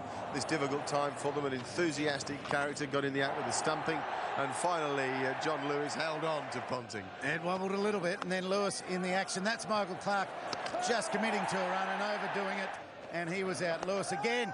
Nixon says he hit that. He's hit it, but it was given not out. Now Cameron White comes to the crease with Andrew Simons, and they took off. Normal cricket shots with great power, and then some not normal ones, long and hard. Well, these are 2 strong blokes, and so if England were trying to take the pace off the ball, these were the 2 guys most likely to be able to do something about that. Muscle players. Now, the last time these 2 teams played, Australia made 79. Can you believe it? They were chasing 179. They made it look really easy tonight, and they got themselves to the highest one-day international score. Huge hit into the members by Cameron White. He was dropped by Kevin Peterson. It was the biggest roar that I've ever heard. Watch this. Peterson comes in, should catch it. Simple catch for Peterson. He shells it. I've never heard a noise like it on a cricket ground, ever. Nothing is simple for England at the moment. They're going to need to trigger themselves into some performance with something special right from the word go. They're misfielding, they're dropping catches. Nothing's easy, and Australia are not going to let them up easily. 5 for 221 then the Australians. England, Flintoff bowled really well. I mean, I reckon if you finish with 36 off 4, you've done well. We got fireworks here. The pyrotechnics are taking off, so it's not just the players who can light up the night sky with their stroke play. The fireworks can do it too. No, it's not New Year's Eve. It's KFC 2020 at the Sydney Cricket Ground, Heels, and it's fantastic. James Anderson copped these fireworks right from the word go. In his last over, Anderson still got it wrong. Australia can't afford to get their bowling wrong at any stage and let England in. He bowled one perfect Yorker to start that last over, and then he found the Australians cracking him. Whoa, this is fantastic. I repeat the word because it is a special night for a brand of cricket that is thrilling everybody.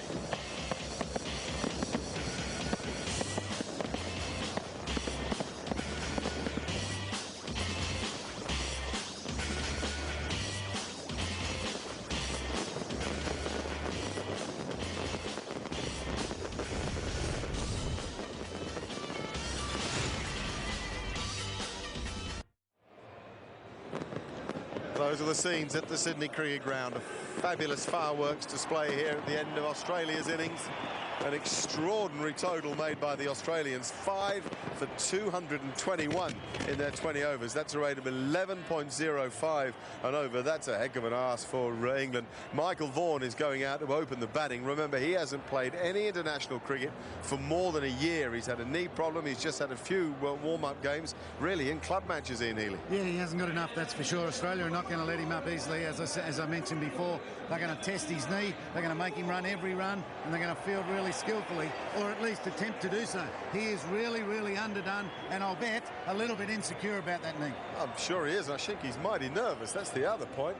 And with him out there is Ed Joyce, gifted batsman from Middlesex. He's actually born of Irish heritage, came over a few years ago, had to spend 4 years qualifying, and now he's in an England shirt at the Sydney Cricket Ground. We'll go up to the commentary box and say good evening again to Michael Slater and Mark Taylor. Thank you, Mark Nicholas. Good evening to everyone at home watching. England have, well, a lot to do. 222 to score in 20 overs is not an easy assignment, particularly when you've got two players out there who haven't played a lot of cricket. Ed Joyce, been in Australia for about 6 or 7 weeks. He's had about, well, 2 bats in anger, really. A number of bats in the nets. Not a lot of time out in the middle. So he will certainly be tested. The good news is, I suppose, that there's no McGrath or Clark or Brett Lee in this Australian bowling side. Nathan Bracken in the side for this game. Shane Harwood from Victoria, who's a raw-bone quick, and also Ben Hilfenhaus from Tasmania. Be interested to see who gets the newborn. We'll be interested to see how the England batsmen go about this chase. So it will be Bracken to bowl to Joyce.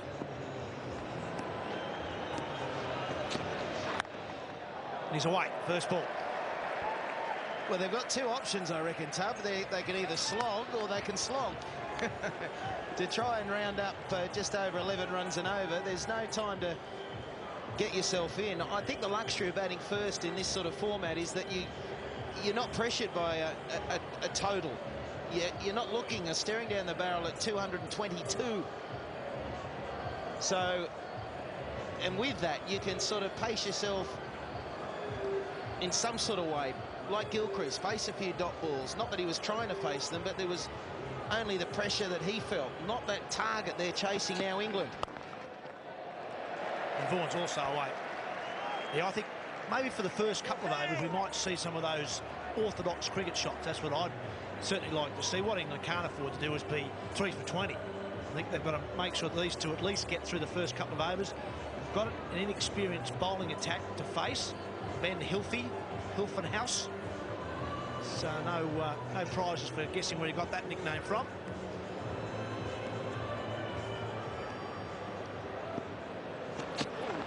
Well, that could be a wide, and is a wide. And that's a rarity from Bracken, Andy G. he's been one of the better performing bowlers in the one-day international scene for a long, long time. He bowled particularly well in the Champions Trophy. Was maybe feeling unlucky not to be part of the Test squad, even though he wouldn't have played, but to be part of that 13. Mitchell Johnson was preferred.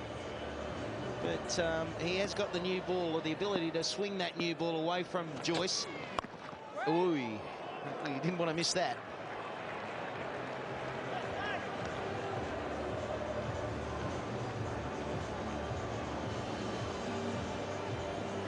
Come on, lads, you're a tad younger than me. Not a lot, but a tad younger. This Andy G, mate. Where's that nickname come from? Bracket. Well, Andy G is got the long locks. He's a DJ. He's involved on one of those music shows on TV. Well, that's well hit. Well, they're coming around.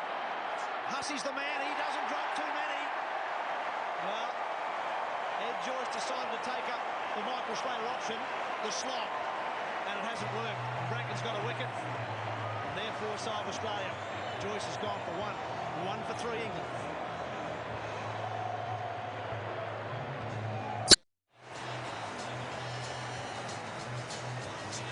Andrew Flintoff will place Ed Joyce out in the middle. So we've got current captain, former captain out in the middle for England.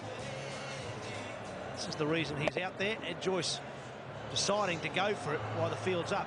It's fair enough. But you don't hit to Mike Hussey and survive too often. Very good pair of hands. Well, I suppose the difficulty is, Tub, it's that courage to get the first one away. If Joyce got that over the infield, even if it was just over the infield, well, that's a nasty delivery. Some good pace here from, he said 114 kilometres, but it certainly looked quicker than that.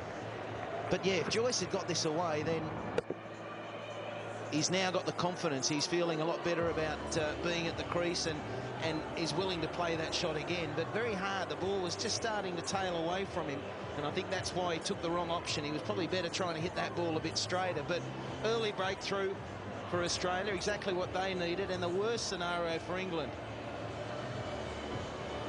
He got on the toe, didn't he? I think the ball just moved away from him slightly, and that, just watching that first ball to Flintoff, that certainly swung in to him.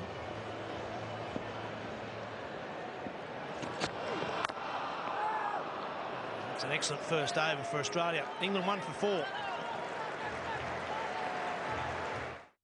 We don't just cater for the DIY, we cater for anybody right up to a big project like pergolas, even house extensions. Brushwood screening only $24.99 per roll. White flat pack vanity $199. CSR pack of 16 gold bats $47 per pack. Treated pine sleepers just $12.95 each. If you happen to find a cheaper price on a stocked item, we'll beat it by 10%. Any sorts of projects, even builders projects. Bunnings Warehouse. Lowest prices are just the beginning. So Joyce is gone. Out for one. Bracken makes a breakthrough, as he often does in one-day cricket. Vaughan and Flintoff at the crease for England. Ideal start for Australia. That's Shane Harwood. Now, Australian wouldn't see a lot of Shane Harwood, but he's quite quick. Bustling type bowler. Gets up around the high 140s.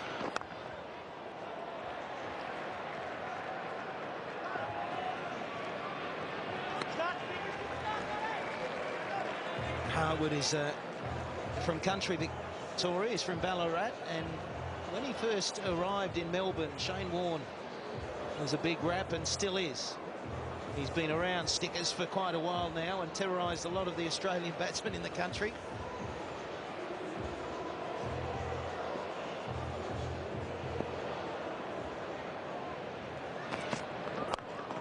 That could well be out also. Harwood's got a wicket.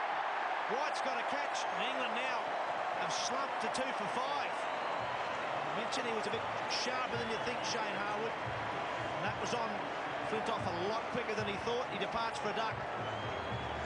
This is a disastrous start for England. They're now 2 for 5.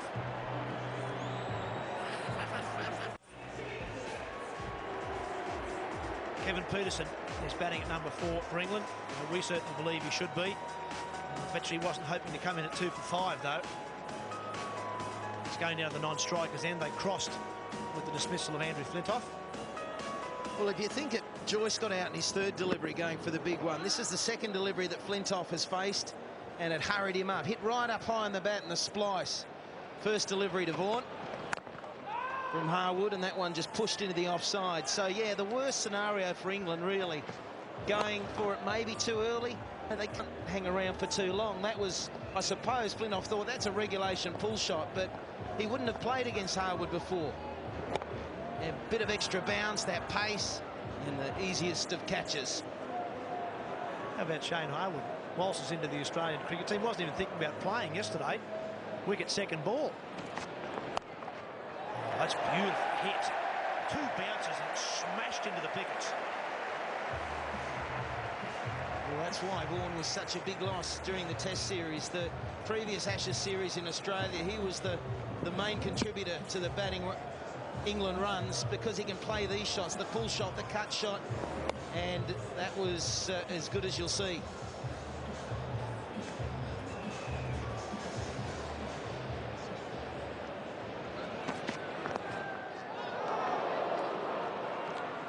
He's sort of out there playing on memory. He's been out of the game for a long time. The knee, initially, when it was operated on for the third or fourth time, was said to have ruled him out. He was going to have to retire, but he's made a courageous comeback. He's been over in Perth playing a handful of games, not scoring many runs. And I saw him the other day and he said, I just haven't had any time in the middle. So it's one of those things that you'll never lose it, but it's nice to have a feel. Missing leg. And leg by. Clark does the mopping up. It's 2 for 10 after 2.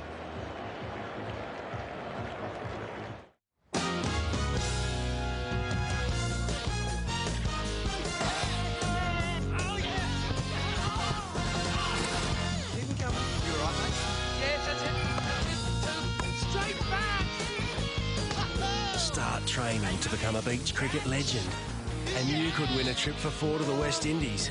It's the Solo Beach Cricket Challenge, brought to you by new Solo Lemon Lime Tang. Go the green and gold. Perfect start for Bracken and for Harwood, a wicket each in their first overs. England in trouble, 2 for 10. They need 222 to win the game.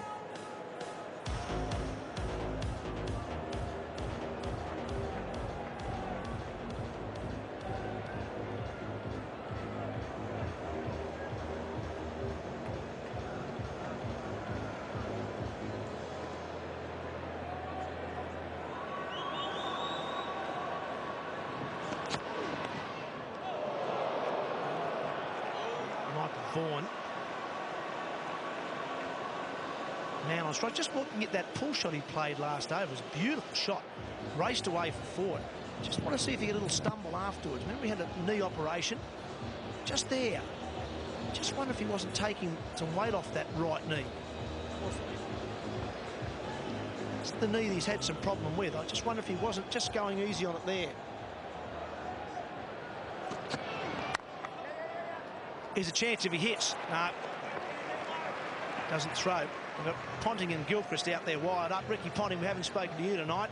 Made a useful contribution yourself and then said to the boys, a couple of quick wickets to be good. They've started well. Yeah, they've started very well. Great start for Shane Harwood, obviously. Second ball in the Australian colours, picking up a wicket, caught by his Victorian teammates. So, yeah, good start by the boys so far. And Gilly, I believe you can hear us as well. Would you two mind taking up the commentary? So Slats and I could just duck out for a moment and have a bit of a spell? No, you blokes get paid too much for that. Yeah, we'll take the pay, boys. There's some pies on down the kitchen we want to tuck into. Or Tubby does, anyway. Oh, well, Brackos. Stickers! Got him, mate! Punny, you said at the outset that it's going to be a lot of fun. It's pure entertainment, this 2020, but you still want to win, don't you? Oh, of course, yeah. I mean, that's every time you put on the Australian colours, mate, you want to do your best that you can. So, yeah, the boys started brilliant with the bats, and I was lucky I got out when I did, so the actual proper hitters could come in and finish the innings off pretty well. So, but it's great fun. Have a look at the crowd. The crowd having a ball, and hopefully we can get a few more wickets in early on. Isn't he humble? Brackos, excellent, mate. And I just want to ask each of you, and you have to, no fight to come on here, but were you walking out to music today? What's your song, Gilly? Slats, I just asked Haydos if the music was playing through the whole innings, which he tells me it was. I didn't even realise. I was a little bit too pumped up. I'm not sure what tune we've got at the moment. Punter, yours was a Bon Jovi number, surely? If you chose it probably is, mate, yeah.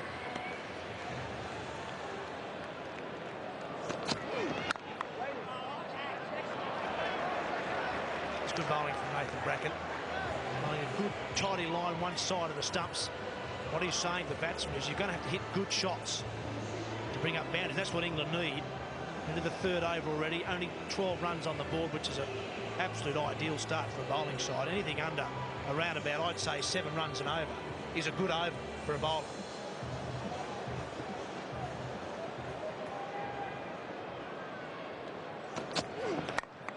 That's a beautiful shot. Just a bit of width on that occasion. Vaughan doesn't need too many invitations. 2 for 16. Well, Vaughan's got 2 boundaries now and he's 12, and weren't they great to watch, those 2 boundaries? We saw the lovely pull shot and then the last pull of last over, the classic square drive. And we missed that, didn't we, in the Ashes series? I think everyone missed that.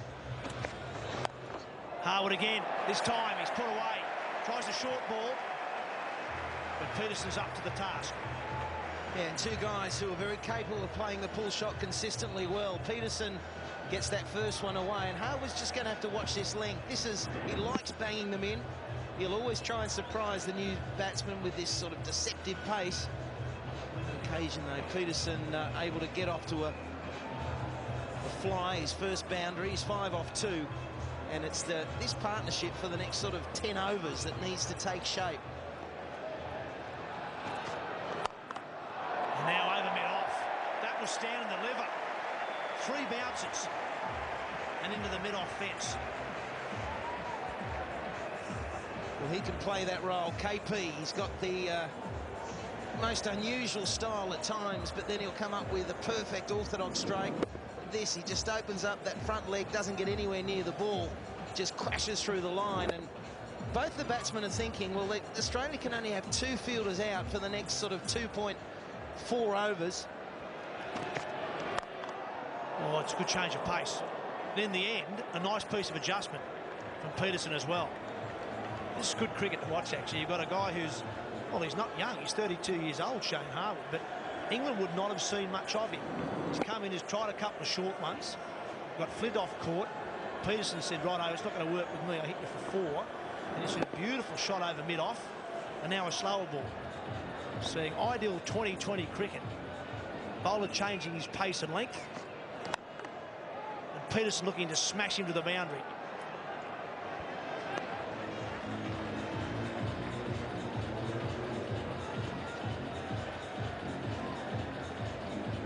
Buzzing around out there, the Australians. Ricky Ponting now changing his field. He's come up with a stronger strategy for Vaughan, and it's Bracken who's come up to inside the circle, so no fine man. You've got the first man is deep, square leg, and third man. You've got 4 men just roving around on the circle there on the offside, and Haydos at first slip.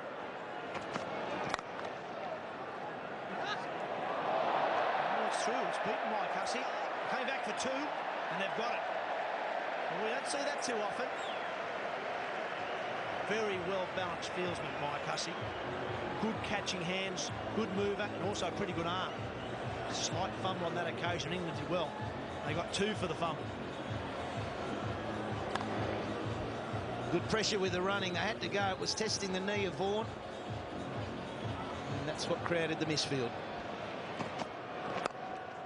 It beats fine leg. That'll be 4. It's a good over for England, that one. It's 15 from it. 2 for 31.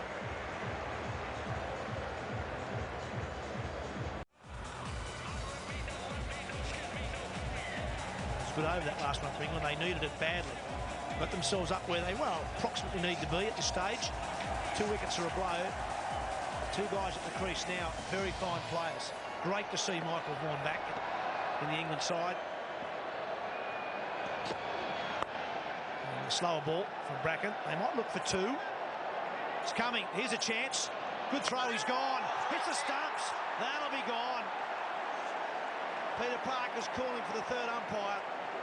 But generally when the ball hits the stumps, you're on your way. Well, Sticker's the man. Harwood, who's having the time of his life out there.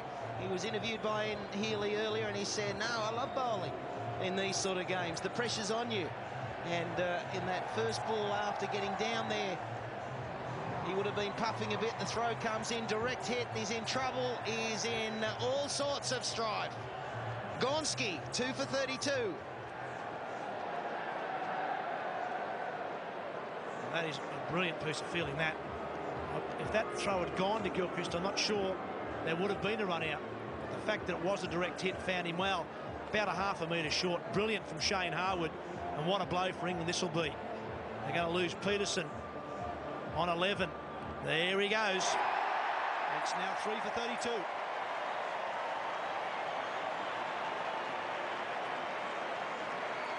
Well, they're 2 for 32, England in strife, but now 3 for, and Peterson, looks like he can't believe he's out.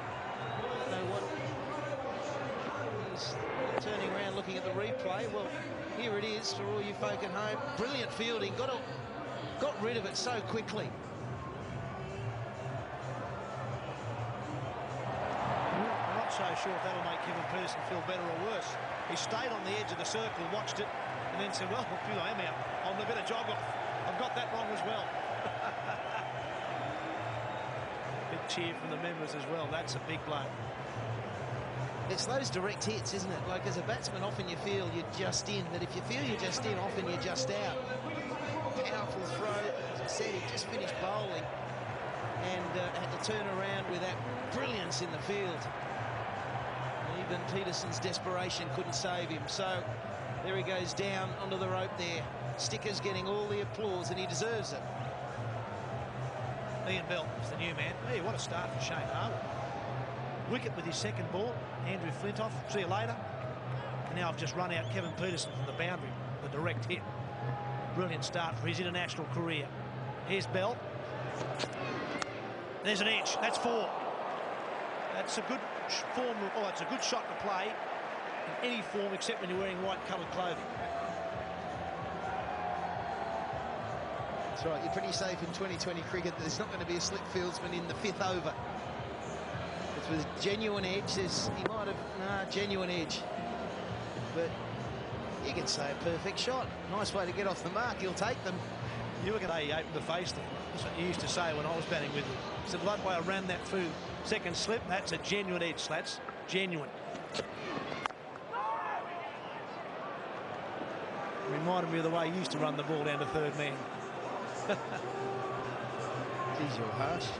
Given that your off drive went down to third man every second attempt. So runs to win 186 and only 93 deliveries. And when you look at it that way, it's it's a steep climb.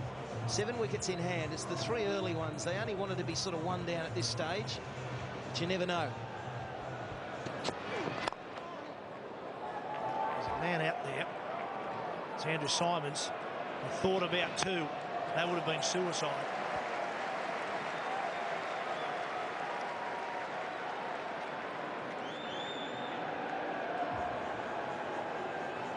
There's sort of no weak links in the field, are there? You've got Simons in the deep, and that's a strategy of Ricky Ponnings to get the powerful arm in the deep. So Simons, he can inflict a run out from there.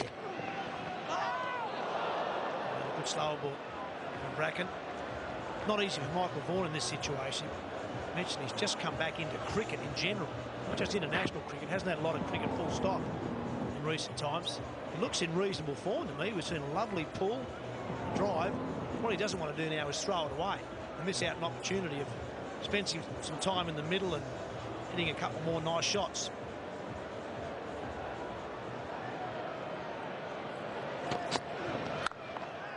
Just like that. It was in the air. Once again, beautifully timed. 3 for 41.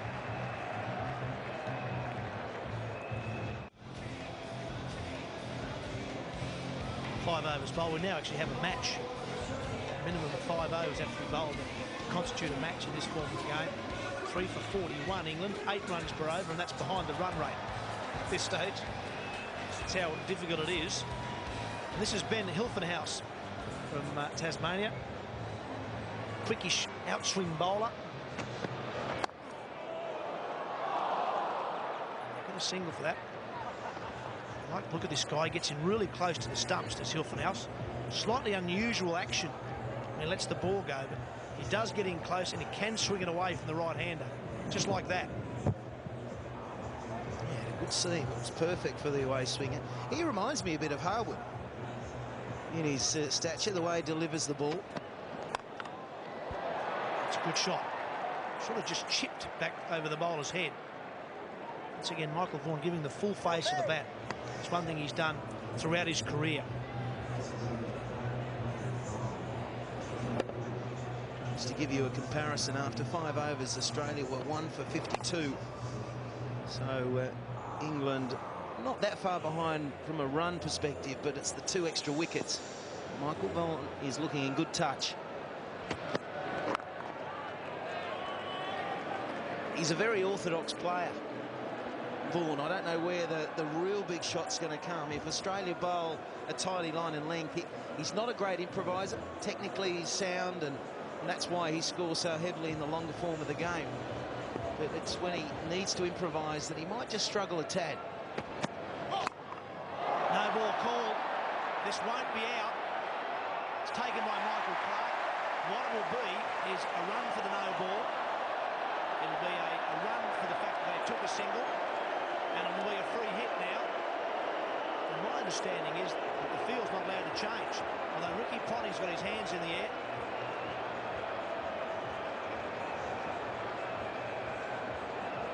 The fact that they have crossed in scoring the single when the ball's in the air means I think that Ponting may be able to change the field. It was a slower ball from Hilfenhaus, totally did Michael Vaughan, and the fact that they took a single, and now that Ian Bell is on strike, Ricky Ponting is allowed to change the field. This will be a free hit for a front foot no ball.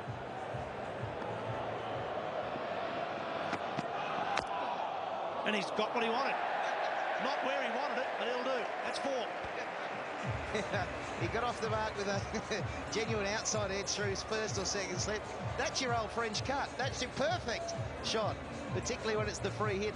There's some amazing stat in England with all the free hits they've had since the start of 2020 cricket that very rarely does the batsman get them away because they try and hit them too hard.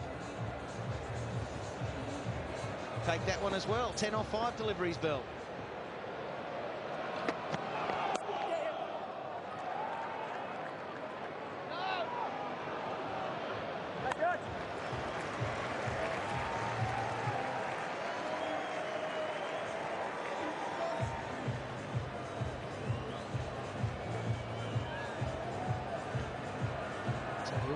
Will be conscious of not overstepping the line again. He doesn't want to cost himself a wicket firstly and then runs 1, pushing hard for 2, coming back Vaughan and makes it.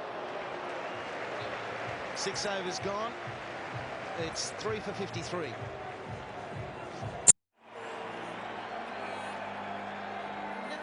Six overs have now been bowled, so the fielding restrictions are now slightly relaxed.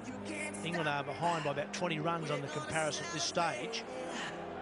Andrew Symonds will bowl the 7th over from the northern end of the ground. And now Australia are allowed to have 5 men outside the circle.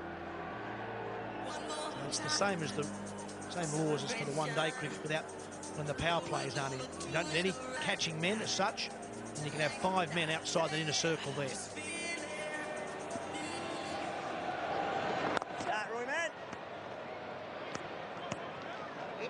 One quite flat from Symonds, pushing it through, not giving it too much air. I think he will occasionally, given that he's got those men 3 on the onside, he might just test the batsman if it goes aerial, that he doesn't quite get onto it.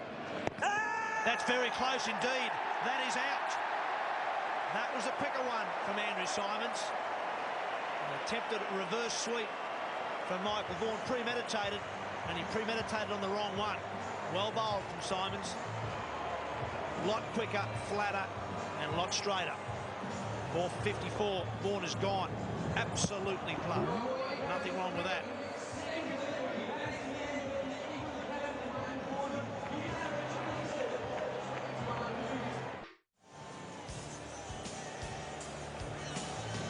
Paul Collingwood races Michael Vaughan. England are in trouble.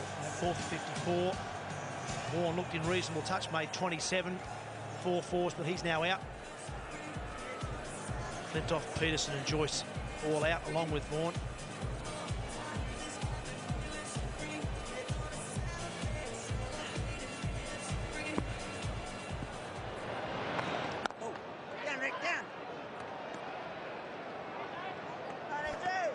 It's tough work for England now, isn't it? Just that psych when you come to the crease.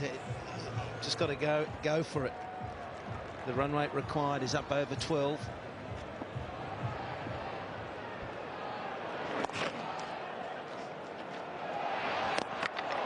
Good call there from Paul Collingwood. Yeah, it's one of those situations where the captain sort of taps you on the back and says, go out there, play normally, score 13 runs per over, but don't take any risks.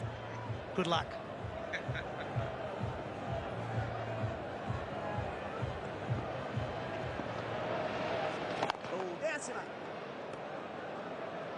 And singles at the moment are Australia's friend, really. So they can afford to go for 12.5 runs per over from here on in.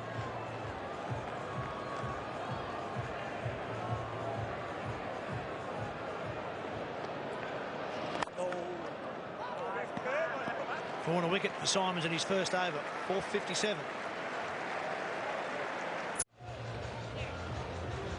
.457, England are in all sorts of trouble.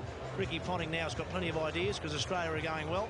I'm sure Adam Gilchrist must have given him those ideas. Is that right? Oh, yeah, you're always a great vice-captain when you're on top. Oh!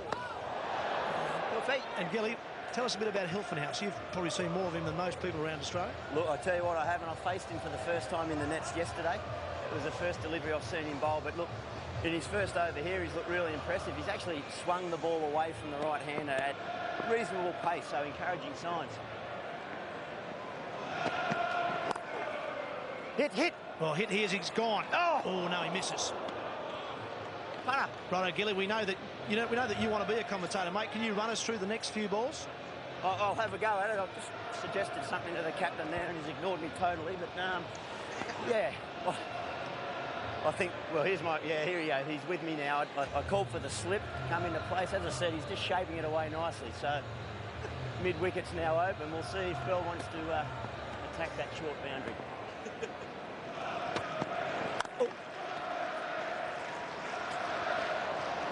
And that is commonly called a knock-on from Andrew Simons. You'll probably hear Michael Clark whistling at the moment to say that they'll pack a scrum down there, New South Wales feed.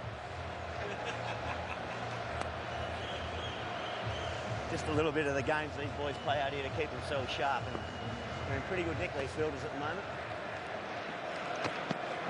Oh! Well, you got to call that, mate. Is that out or not?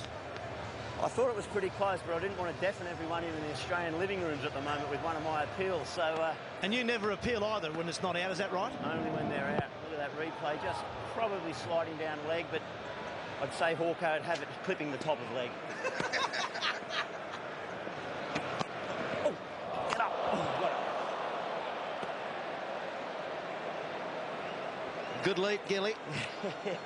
Yeah, managed to reel that one in. I think the bumper Can you talk us through the replay? It might be up on the screen. Here it comes. Watch the big screen. Yeah, he's decided to go short, a little bit too short, but I'm not bothered by giving away a run there just to keep pushing the batsman onto the back foot.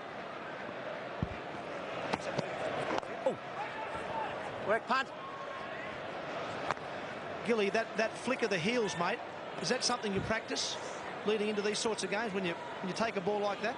Yeah, there's a few things that I'll admit that I stole from Ian Healy, the great keeper before me, so that was one of them. But he's doing a great job here, Hilfy. Oh, that's a beauty. Great over there, I think. Come on, Gilly, you've got to throw to the break, mate. Say 4 for 60. Australia right on top here. England in all sorts of trouble again this summer. 4 for 60. For sure. 4 for 61. And a lot of catching up to do. But things happen very quickly in 2020. Joyce, Vaughan, Flintoff, Peterson all out. And we've got Bell and Collingwood out there at the moment, and there are the stats. 160 to get, 70 balls.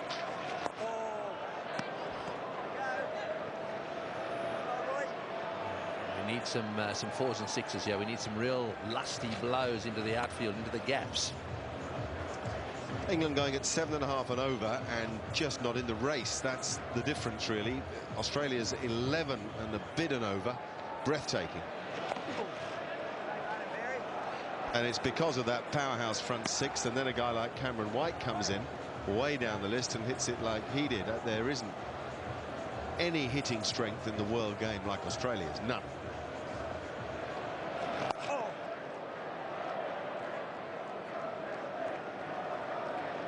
It's been 5 overs since they've hit a 4. I suppose that's the problem. Everybody performed except for Michael Clark, and Hayden was brilliant to begin with. Then Gilchrist and Ponting just followed on his good work. I mean, I can't see that a world 11 would have chased this total and got him, and I can't see England doing it. 155 to win it. It's 4 for 67.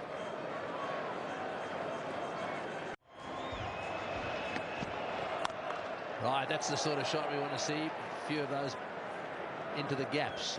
Try and find some falls. Right, Ian Healy's around there somewhere.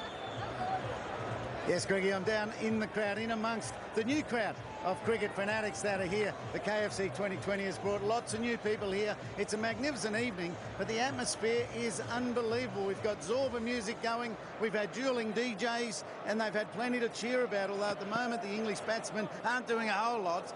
But I'll just ask one of these youngsters, did you come to the test match? No. Did your dad? Yes. Yes. Are you thinking you might go to the one-day matches now? Maybe. Or just stick with 2020? 2020. Yeah, 2020. So they have had plenty to cheer about here, especially when the Australians were on fire with the bat. Always good to see the kids. Well, that's in the air. This is going to come down. It's going to be caught on the boundary. Yes, it is. White makes the catch. Never looked like doing anything other than taking that one. They are as safe as houses out there, the Australians. That's what I mean by the strength of the hitting. Gilchrist was getting it some 30 rows back. It's 5 for 68. You're facing a massive test of endurance. Who do you trust? Duracell Alkaline or Everready Super Heavy Duty batteries? One by one, the Everready Super Heavy Duty batteries fall. Victims of exhaustion. Down they go. Up and up he goes. And Duracell Alkaline ends up exactly where he belongs, on top of the world. Duracell lasts up to 3 times longer than Everready Super Heavy Duty. So Paul Nixon is the wicketkeeper batsman here, and on his way out to the centre now, busy player. He was busy behind the stumps, effective. He's going to have to be effective with the bat now as well. This went up a long way. Short boundary, that one down there, and Hilton House registering his first wicket. Yeah, a lot of the Australians taking the ball in that baseball style with the fingers pointed to the sky. It's considered these days to be a safer way to take catches in the deep. Not everybody would necessarily agree with that, but the outfielding is very good. The arms are strong. These are guys brought up on big grounds where you have to catch skies and throw it 70 metres. Be nice to see some outswingers. We've said quite often in about 2020 cricket that the basic skills of the game still work. Saw some wonderful orthodox strokes from Australians as well as the thrilling unorthodox ones. We've seen quite a few from Michael Vaughan too in an excellent 27 he made. But clever orthodox bowling, swing bowling works too. Yes, you're dead right about that. The basic things are all still the same. If you're a good striker of the ball, as the Australians showed, and you pick a team full of good strikers, then you're going to make big scores more often than not. Right, it'll be interesting to see now how Nixon goes. Nice challenge for him just to get things moving here for England.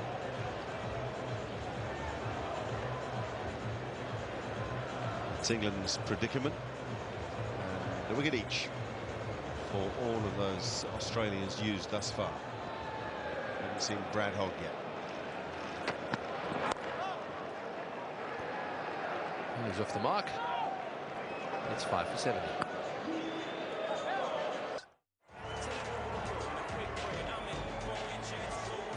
Five for 70, 10 overs bowled. The required run rate is 15 runs an over. So that's what they've got to do from here on in. So 10 overs at 15 runs an over to win. Brad Hogg has been given the ball now. There'll be a bit of spin there for him. His nickname is George, which just happens to be his first name.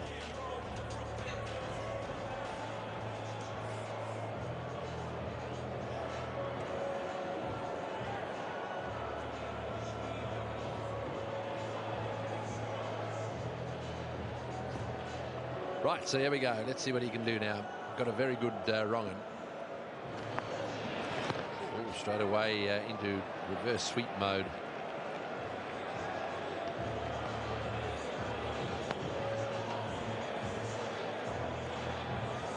Most expensive for Australia, Harwood.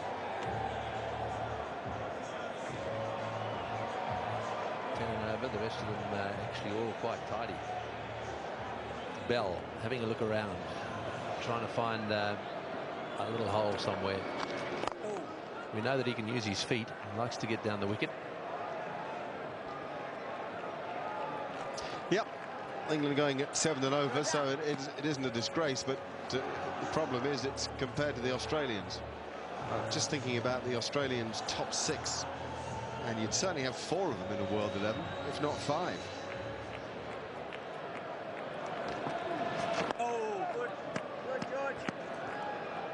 It wasn't a surprise to a lot of people over a year ago when the ICC World 11 came here, admittedly underprepared and not united as a team, but that Australia should beat them in both the one-day series and the test match. And in the one-day games, the ball striking ability of the Australians is, well, it's nearly unbelievable, frankly.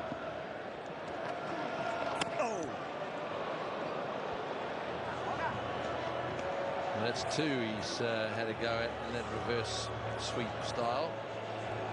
So if it pitches outside off stump and he manages to get his pad outside the line, he's going to be okay. Googly might be able to take a bit of handling.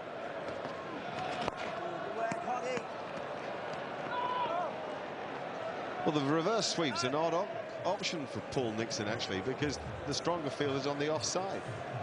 If he'd hit the orthodox sweep, there are gaps leg side.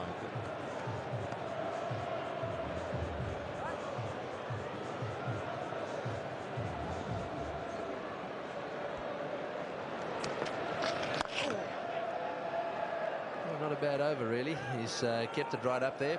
No real damage done. It's 5 for 76.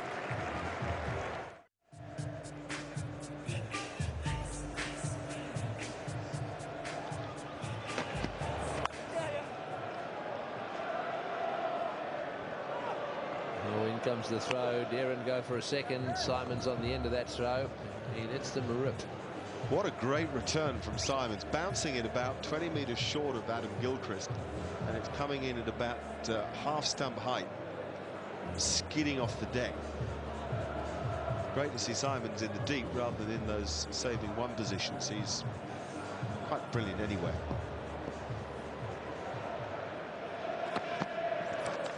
Oh, there's a bit of a neck on that one or something. There was a noise and not out, says Peter Parker.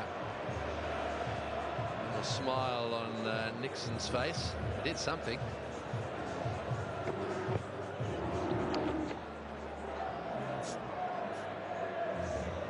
Gilly, what was that? Just clipping the brow of the helmet or the edge of the bat?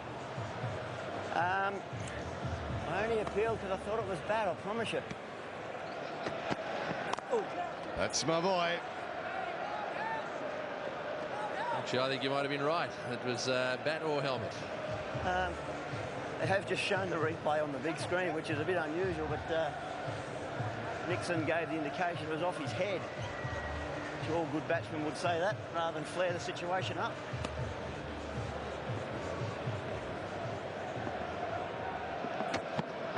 Bowled him, clean bowled him, didn't pick it up, it seemed to me. Well, it was certainly bowled at pace, and it seemed to me to surprise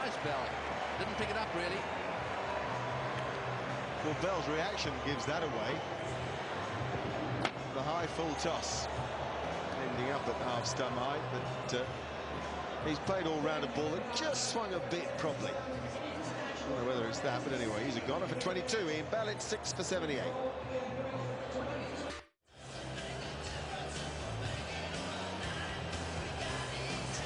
So 6 down for 78 they are now in England, and Jamie Dalrymple has arrived at the crease. 14 matches he's had. Pretty good strike rate, a couple of half centuries. Oh, he's going to have to turn it on yet tonight.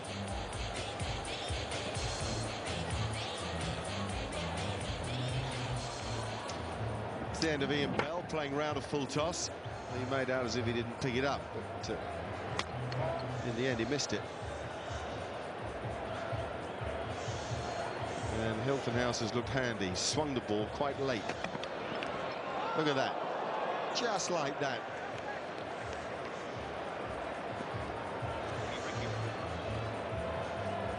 Ricky, I gather you can hear us. He's getting plenty of late swing. Tassie boy. He is, yeah. He's renowned as being a swing bowler, and even now this ball's, 12 overs old, he's still getting a bit of shape. So hence the slip in there, which is hopefully one goes there. Mate. Good job. Nice start, mate. It's a good little period for Tasmanian cricket. A lot of strong talent coming through. Yeah, things are going really well down there. Yeah, the current coach is really stuck by some of the young Tasmanian players, and they're really starting to put some scores on the board, which is great. So hopefully we can keep producing some Australian players. Right? Mitchell's going to try and reverse sweep you, obviously. Yeah, this might blow Toppies too. Toppies or even longer, spin him into him. Yeah. Georgie! Come on, George. It's been a good night for you. Quite fun to handle a few new guys too. Oh yeah, it's this sort of cricket's perfect for him. There goes one, catch it. That's it. Oh, I don't believe it.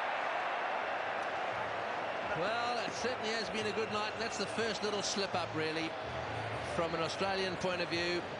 Stickers Howard. Why is he reverse sweeping to the place where the two fielders are? Whereas if he plays a normal sweep, there are no fielders. It's unbelievable, really. So's the drop catch. Yeah, we've seen 3 real dollies. Oh, boy, just getting back. Yeah, 3 real dollies by international standards go down tonight. England dropped a couple, and that certainly was a nice little lollipop. Oh, dear me. That isn't one for the replay ever. That's when you want to hide in a hole in the ground.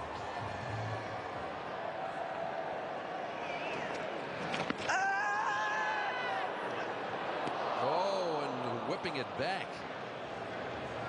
Boy, in the air for the LBW, and the batsman just sort of wandering around out of his crease there. Gilchrist trying to whip it back at the stumps. I don't think the LBW is a million miles away.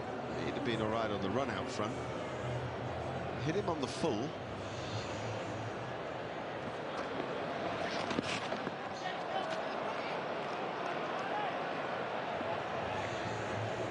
England aren't looking to go down the ground.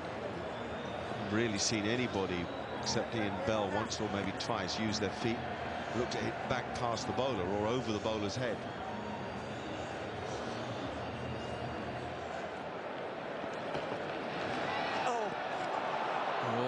Very nearly popped up in the air to Gilchrist as well. So one gets the feeling that they're not too confident about which way the ball's going to spin here. A little bit of extra bounce makes all this reverse sweeping and these funny little nudge shots quite difficult. They're off the arm, so it didn't really matter.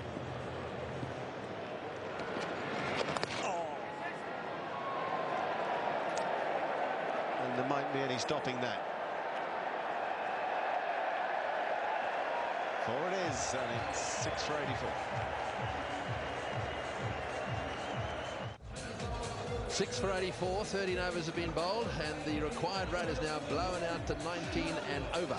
So there's no point in hanging around here. There's no prizes for drawing. They're just going to have a go. It's got to be a wide.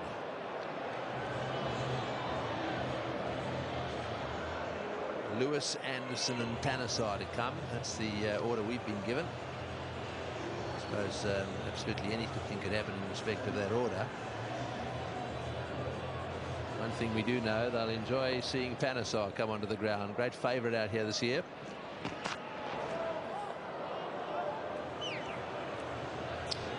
Ricky or Gilly, games are being won by sides batting first, and convincingly so too. I know this isn't over yet, but why do you think that might be? Is it just a pressure thing when you bat? I think so. Like if we can bat first and put a score of around 200 on the board, or a big one like 220 like today, I mean they just know they have to come out and score 10 and over from the first over, and you've got to bat exceptionally well to do that when you're chasing. That's better. That's a much better shot. That's all the way for 4. Well, a few more lusty hits like that, and at least get relatively close.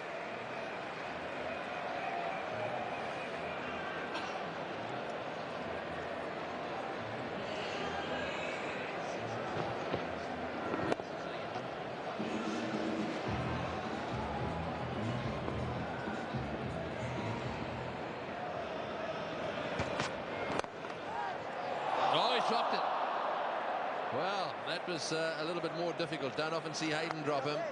He was full stretch on that one. That wasn't straightforward.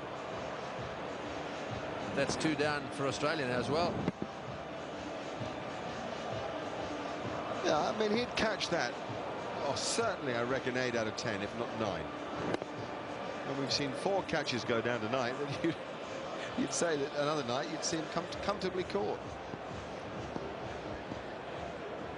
Yes, I agree. Straight back to the bowler and well fielded. I don't think that was a catch. Probably hit it straight into the ground.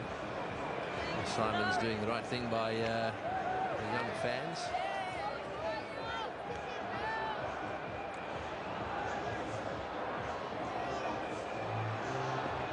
Nixon 9, Dalrymple 6. Required run rate is still blowing out. That's chipped down the ground. 1 bounce to mid-on.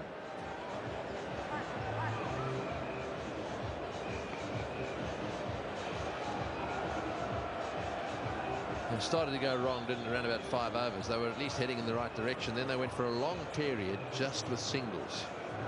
I think it was 3 overs and only singles, when really they should have been climbing. Well, that's different. He's got it away for 4. Frustrating for the bowler, but well done. Well, that's brilliant. He's at 2 boundaries, diametrically opposite each other in the same over. 6 for 95. So 6 for 95, 127 to win. Mark Taylor and Ian Healy in commentary. Thank you, Tony. Greg. It's obviously extremely difficult for England to win from here. Australia once again dominated this game like they've dominated the summer, really. We're seeing lots of reverse sweeping, and eventually gets one through, courtesy of the misfield. Stickers down there. Or Shane Harwood, should I say, having a mixed day in the field. They've switched off, the Aussies. Stickers has become slippers. Up you go. Chase it to the rope now. Hogg not happy. He's had a catch dropped. And now a misfield. That would probably be safe in between 3 fieldsmen there. Yeah, Stickers has become Teflon all of a sudden, hasn't it? Non-stickers. The bowl with some fire. Peterson was up to a couple of his short balls, and he's getting a bit of a raspberry as well, Haydos, although it looks quite supportive. They've forgotten that he dropped a catch a minute ago as well. But Australia possibly switched off. That's a good strike. Beautifully timed. Bracken can't get there. That's a good shot. Once again, it's a good cricket shot. Fine line they're playing now. England batting practice for the one-day series starting Friday. And throwing in an occasional blasting 20-20 shot. Another reverse sweep. This time just a single. Well, we haven't seen Cameron White yet, have we? Another bowler that Ricky Ponting has at his disposal. Did that fielding. Played superbly with the bat. Dropped once or twice, but can really hit them, Cameron White. Really good striker and bowls a bit of the leg spin, a bit like Kumble from India. Quick leg spinners. That'll be him doing the fielding. You get 2 for that, 12 from that over. 6 for 106. Well, England need 4 a ball. And they'll win with a ball to spare on my mass. 6 for 106. 107, should I say. They've got 4 batsmen out there. Both are trying right and left-handed. Switch hitting, trying to muck the spinners up, and now into the attack comes Simons. Well, 2 overs, 1 for 11 he's got at the moment. But I hope they don't waste White. I want to see White bowl and get a couple of overs under his belt, maybe for the one-dayers.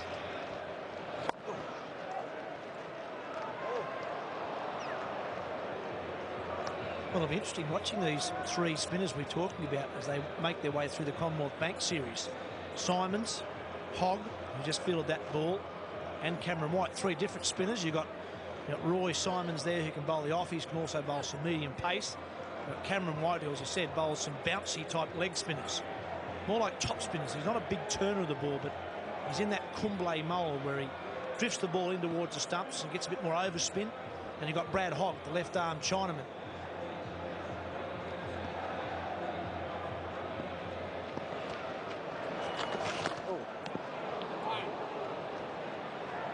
Getting a bit of swing too, Andrew Simons. Didn't cater for it to the left-handed Nixon. Nixon 15 from 13. He's had a good day. Very sharp with the gloves. I like the fact that he was in his captain's ear. He was pointing a few things out to his bowlers. Experience. 36-year-old debutant. I suppose he should be doing that. Might even be 37. Well bowled. 2.5 overs now. 1 for 14, Simons. Brilliant stuff. 2020. He's doing it well here, Andrew Simons. He's making it very difficult for the batsman to get underneath him. They're firing in towards the stumps. Getting that Yorker right up in the block hole, making it difficult for the batsman to lift the ball. He's now bowling towards the shortest boundary when he's bowling to the right-handed batsman.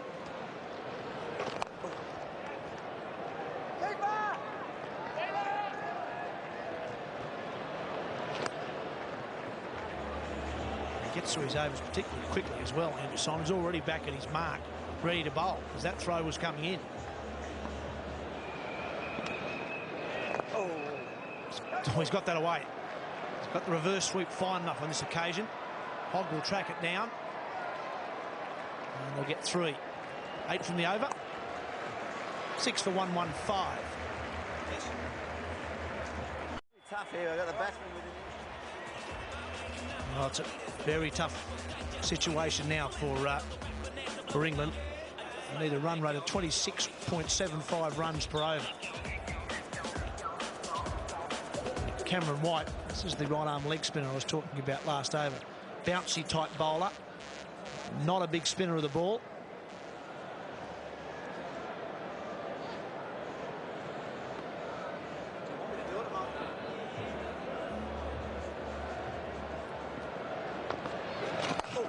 Starts with a quicker one. 107 Ks, that one. Straight out of the front of the hand too. Wasn't a leg spinner at all. Was that a little nervous first ball into this big atmosphere? Now he's getting the leggy rolling. Just across the seam, straight out the front. Englishman looking for a leg spinner, no chance.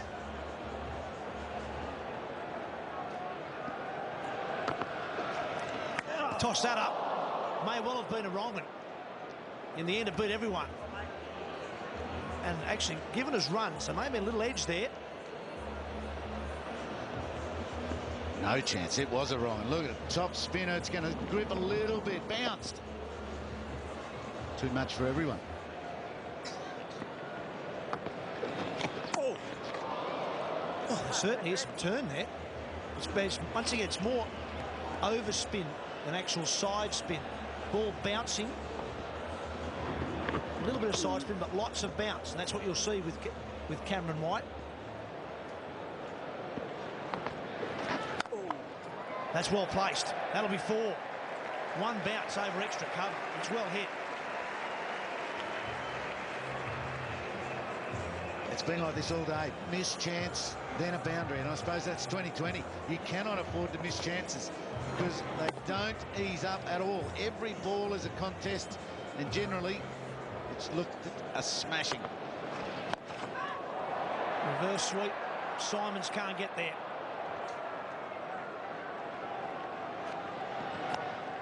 Right, Dalrymple's a right-hander, isn't he? Nixon's the left-hander who's batting right-handed. That shot he played off Simons at the end of the last over, Nixon, was a beauty. It was a fast in-swinger, taken right off the stumps, reverse sweep down to fine leg.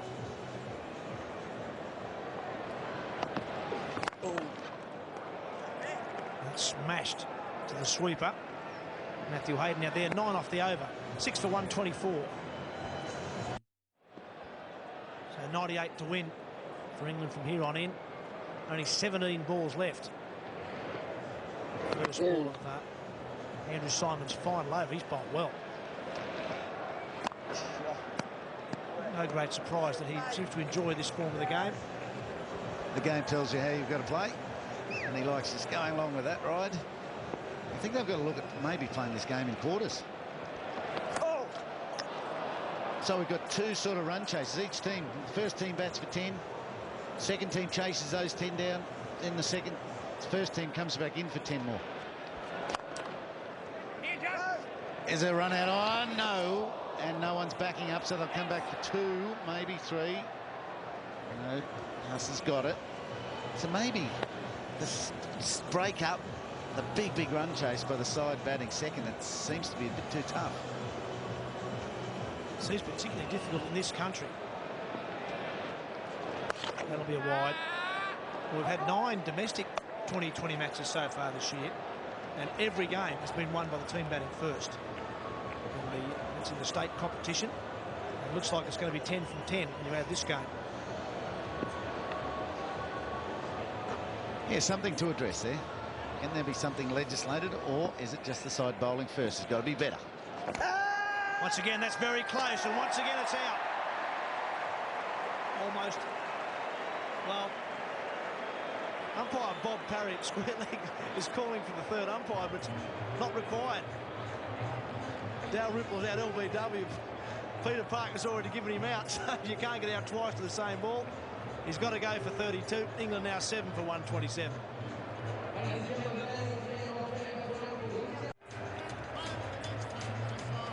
John Lewis is the new man for England, replacing Jamie Dalrymple. Now here's the LBW shout. Oh, that's Plum. That's out. What's Gilchrist? He's gone for the stumping as well, just in case that wasn't out. Let's see if he's out or not. Oh, yes, he's gone. And umpire Bob Parry, he's concentrating on the job he should be doing. Well done, Bob. He's not looking at his fellow umpire. Well, Jamie Dalrymple, you're gone. You're definitely out. Oh, well, that'll be a wide. Lewis shouldn't be allowed to come out. He's already out. Double play. Dalrymple cost him his wicket, but he's out there. Is it John Lewis or is it Nixon who goes? Maybe his partner. He said, mate, sorry, I'm gone for you as well. You've got to come with me. Yeah, 2's enough. 2's enough. Simons finished 4 overs, 2 for 24. Magnificent. We've seen Hilfenhaus finish 4 overs, 2 for 16. Simons has backed it up as well. It's been a great night. Gilchrist started things, or Hayden started things actually with that 20, and then Gilchrist got into the show, 48 from 29, and then everyone bar Michael Clark got into the runs in very quick time. 221, the biggest international 2020 score in history, and Australia made it look easy.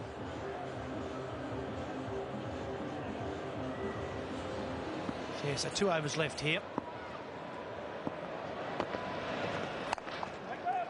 Still an opportunity here for Cameron White. As I said, he's played a lot of international type cricket, a number of games for Victoria, captains the state, played for Australia A, been to the Centre of Excellence, done all that sort of stuff. But I doubt he would have played in front of 35,500 people all that often. So good chance for him to bowl an over or two. He's in the squad for the one-day tournament coming up. Chance to get some, maybe some butterflies out of the system.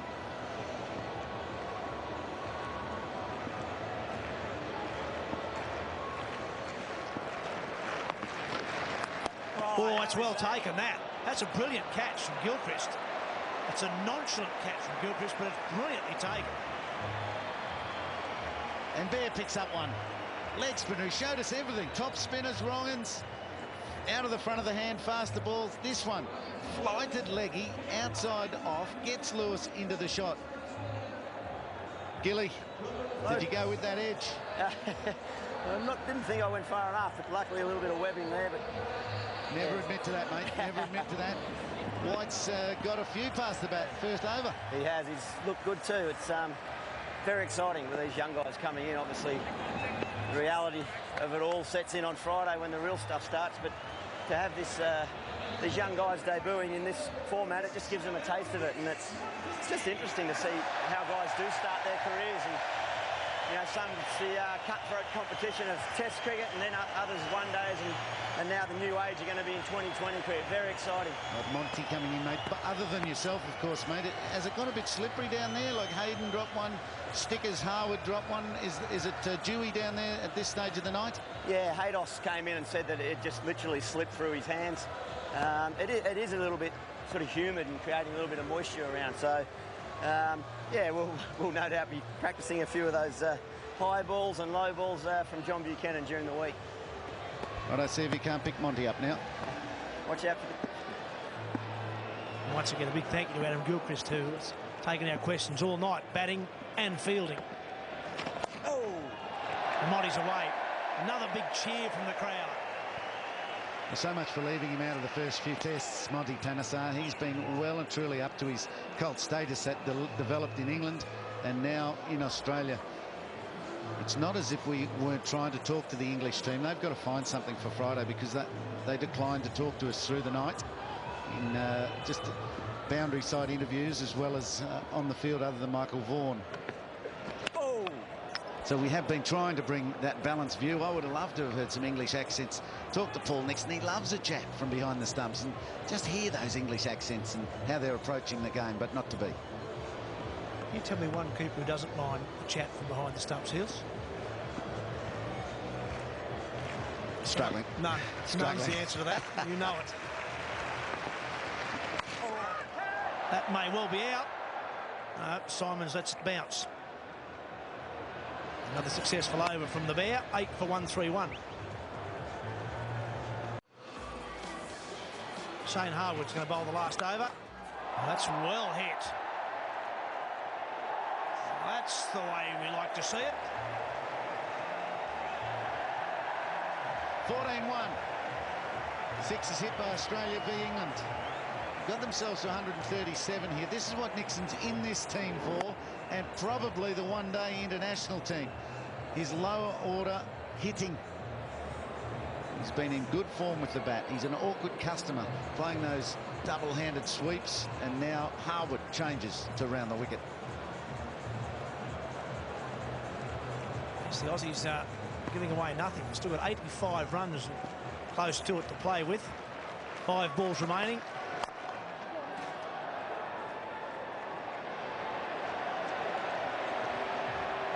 Well, they'll go off if Monty hits a 6. That's what they want. They want him. Well, it's not going to be easy for him to hit a 6. It's the long boundary on his leg side now. So I dare say that's his best chance to pull one away to the leg side, but that's the long boundary out there to the western side of the ground. I think the crowd will go off and he can hit a 4.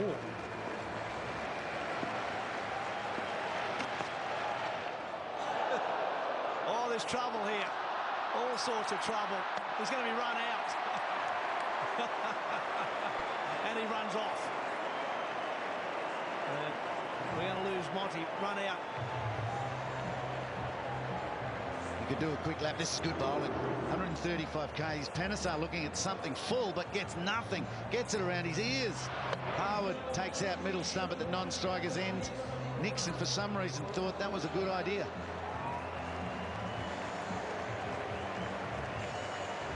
And the Australian captain, we believe he can hear us up here. Ricky, this has all gone to plan. Good Ashes series, and now a good fun night. It's going to end in another big victory for you and your team. Yeah, it has been. It's been a great night, though. It's been great fun. You know, we don't get much of a chance with a lot of these guys, you know, being in the test team or the one-day team, they don't get a chance to play much domestically. So, you know, we played a couple of these games, international games, the last couple of years. All the guys have really had fun and enjoyed it. And you know, as we can see with this crowd here tonight, the game's obviously going to get a lot bigger and a lot better. I think the skills that you've seen from this team tonight, you know, hopefully we can keep showing them in a few months' time when that World Championship's on.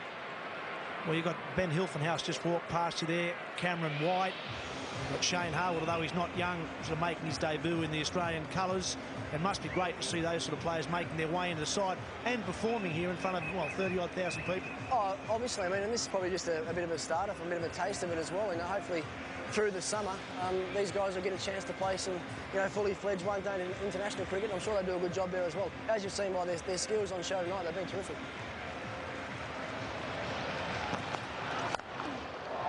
It's also well hit, but there's a man back there. We won't get there, though. It's one of those men we were talking about, Ben Hilfenhaus down there, and Nixon finds a gap. This is why he was getting up to the striker's end, that's for sure. He thinks he's more effective than Panesar, and then he shows us. Hilfenhaus running in, finding out it's a bit longer than he thought. Bludgeoned over his head.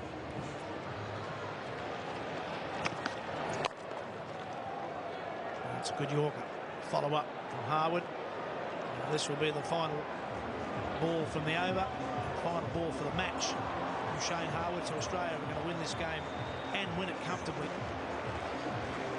As Ian Healy said, 14 sixes from the Australian side when they were batting. Just the one from England came in this over. Which gives you an idea of the dominance of the Australian side.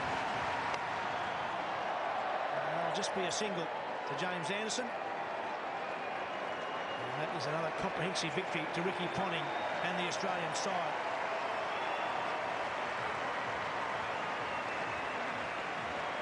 Even to the very last over, Shane Harwood thinking Yorkers, bounces, full balls, slower balls. It's a great sign that a man on his international debut can do that under pressure. No Mitchell Johnson, no Brett Lee. Australia still convincing. Oh, the crowd loved it. Also down at the end, they were banging the boards, just enjoying the entertainment. 3 hours of entertainment, that's all it is. It's a game to be enjoyed by all who are here. Players, heard from Ponting and Gilchrist and Vaughan. They certainly enjoyed it out there, and I'm sure that those 35,000 people who came along certainly enjoyed the entertainment. Seeing Australia bat the way they did. In the end, the result obviously shows a one-sided game, but I think it shows you how dominant this Australian side is at the moment. A slow start. Well, sort of slow start they got with the bat, wasn't it? But it just skills all around the field. Their depth tested tonight, not only with the retirements of some superstars, but some injuries to Mitchell Johnson and Brett Lee. The one-day side reassembles and puts on a commanding display. The Australians talked their way through another victory. Gilchrist on the microphone. He's not only made runs at the top of the order and wicket kept, but commentated most of the night. Ponting, great support of our commentary team as well. And England have to find something. Vaughan showed some sparkle. But other than that, not too much. Yeah, I suppose you'd have to say that England were unlucky to lose the toss. We've talked about the importance of batting first in these games. As I said, that's the 10th 2020 match we've had in this country this season.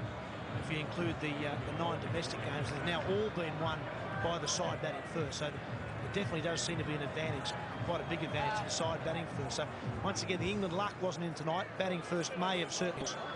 Well, James Anderson could have done better with that new ball. Where was his Yorkers? If England had made 200 and then James Anderson bowled in the second innings, I bet he would have bowled differently to the way he bowled this afternoon first up. Yorkers, bounces, make them good. You can't be that much out of touch. Michael Slater is down on the field. Yeah, I've got Nathan Bracken. What a great night. Mate, it's a lot easier to bowl when you've got 220 on the board, so the batters did a great job, set it up for us, and we just went out and had some fun tonight. Well, we've been saying throughout the night that it does seem that the side who bats first, if they get a good total, it's hard to chase that down with the pressure. I guess in any form of cricket, if you get a good total on the board, it always becomes tough, and as we saw tonight, it was tough out there, and it basically gave us a chance. And was there much of a meeting beforehand? Was Ricky Ponting saying, well, we must win tonight? It was more about the entertainment? Every game we go out to win, but it was about getting out there and doing the right things and basically learning and moving forward. And Brax, you're back in the Australian colours. That must be, I mean, your one-day form over the years, you've been the standout along with Brett Lee, so you're back out there, a big summer ahead now. Yeah, looking forward to it. Out of the silvers now into the greens, so hopefully everything goes well and we continue playing good cricket. And your performance in the Champion Trophy was a standout, so you can sort of try and recapture that form. What's been the biggest turnaround in your bowling, do you think? I guess learning what I can bowl. I guess not trying to bowl things I can't and learning and constantly improving.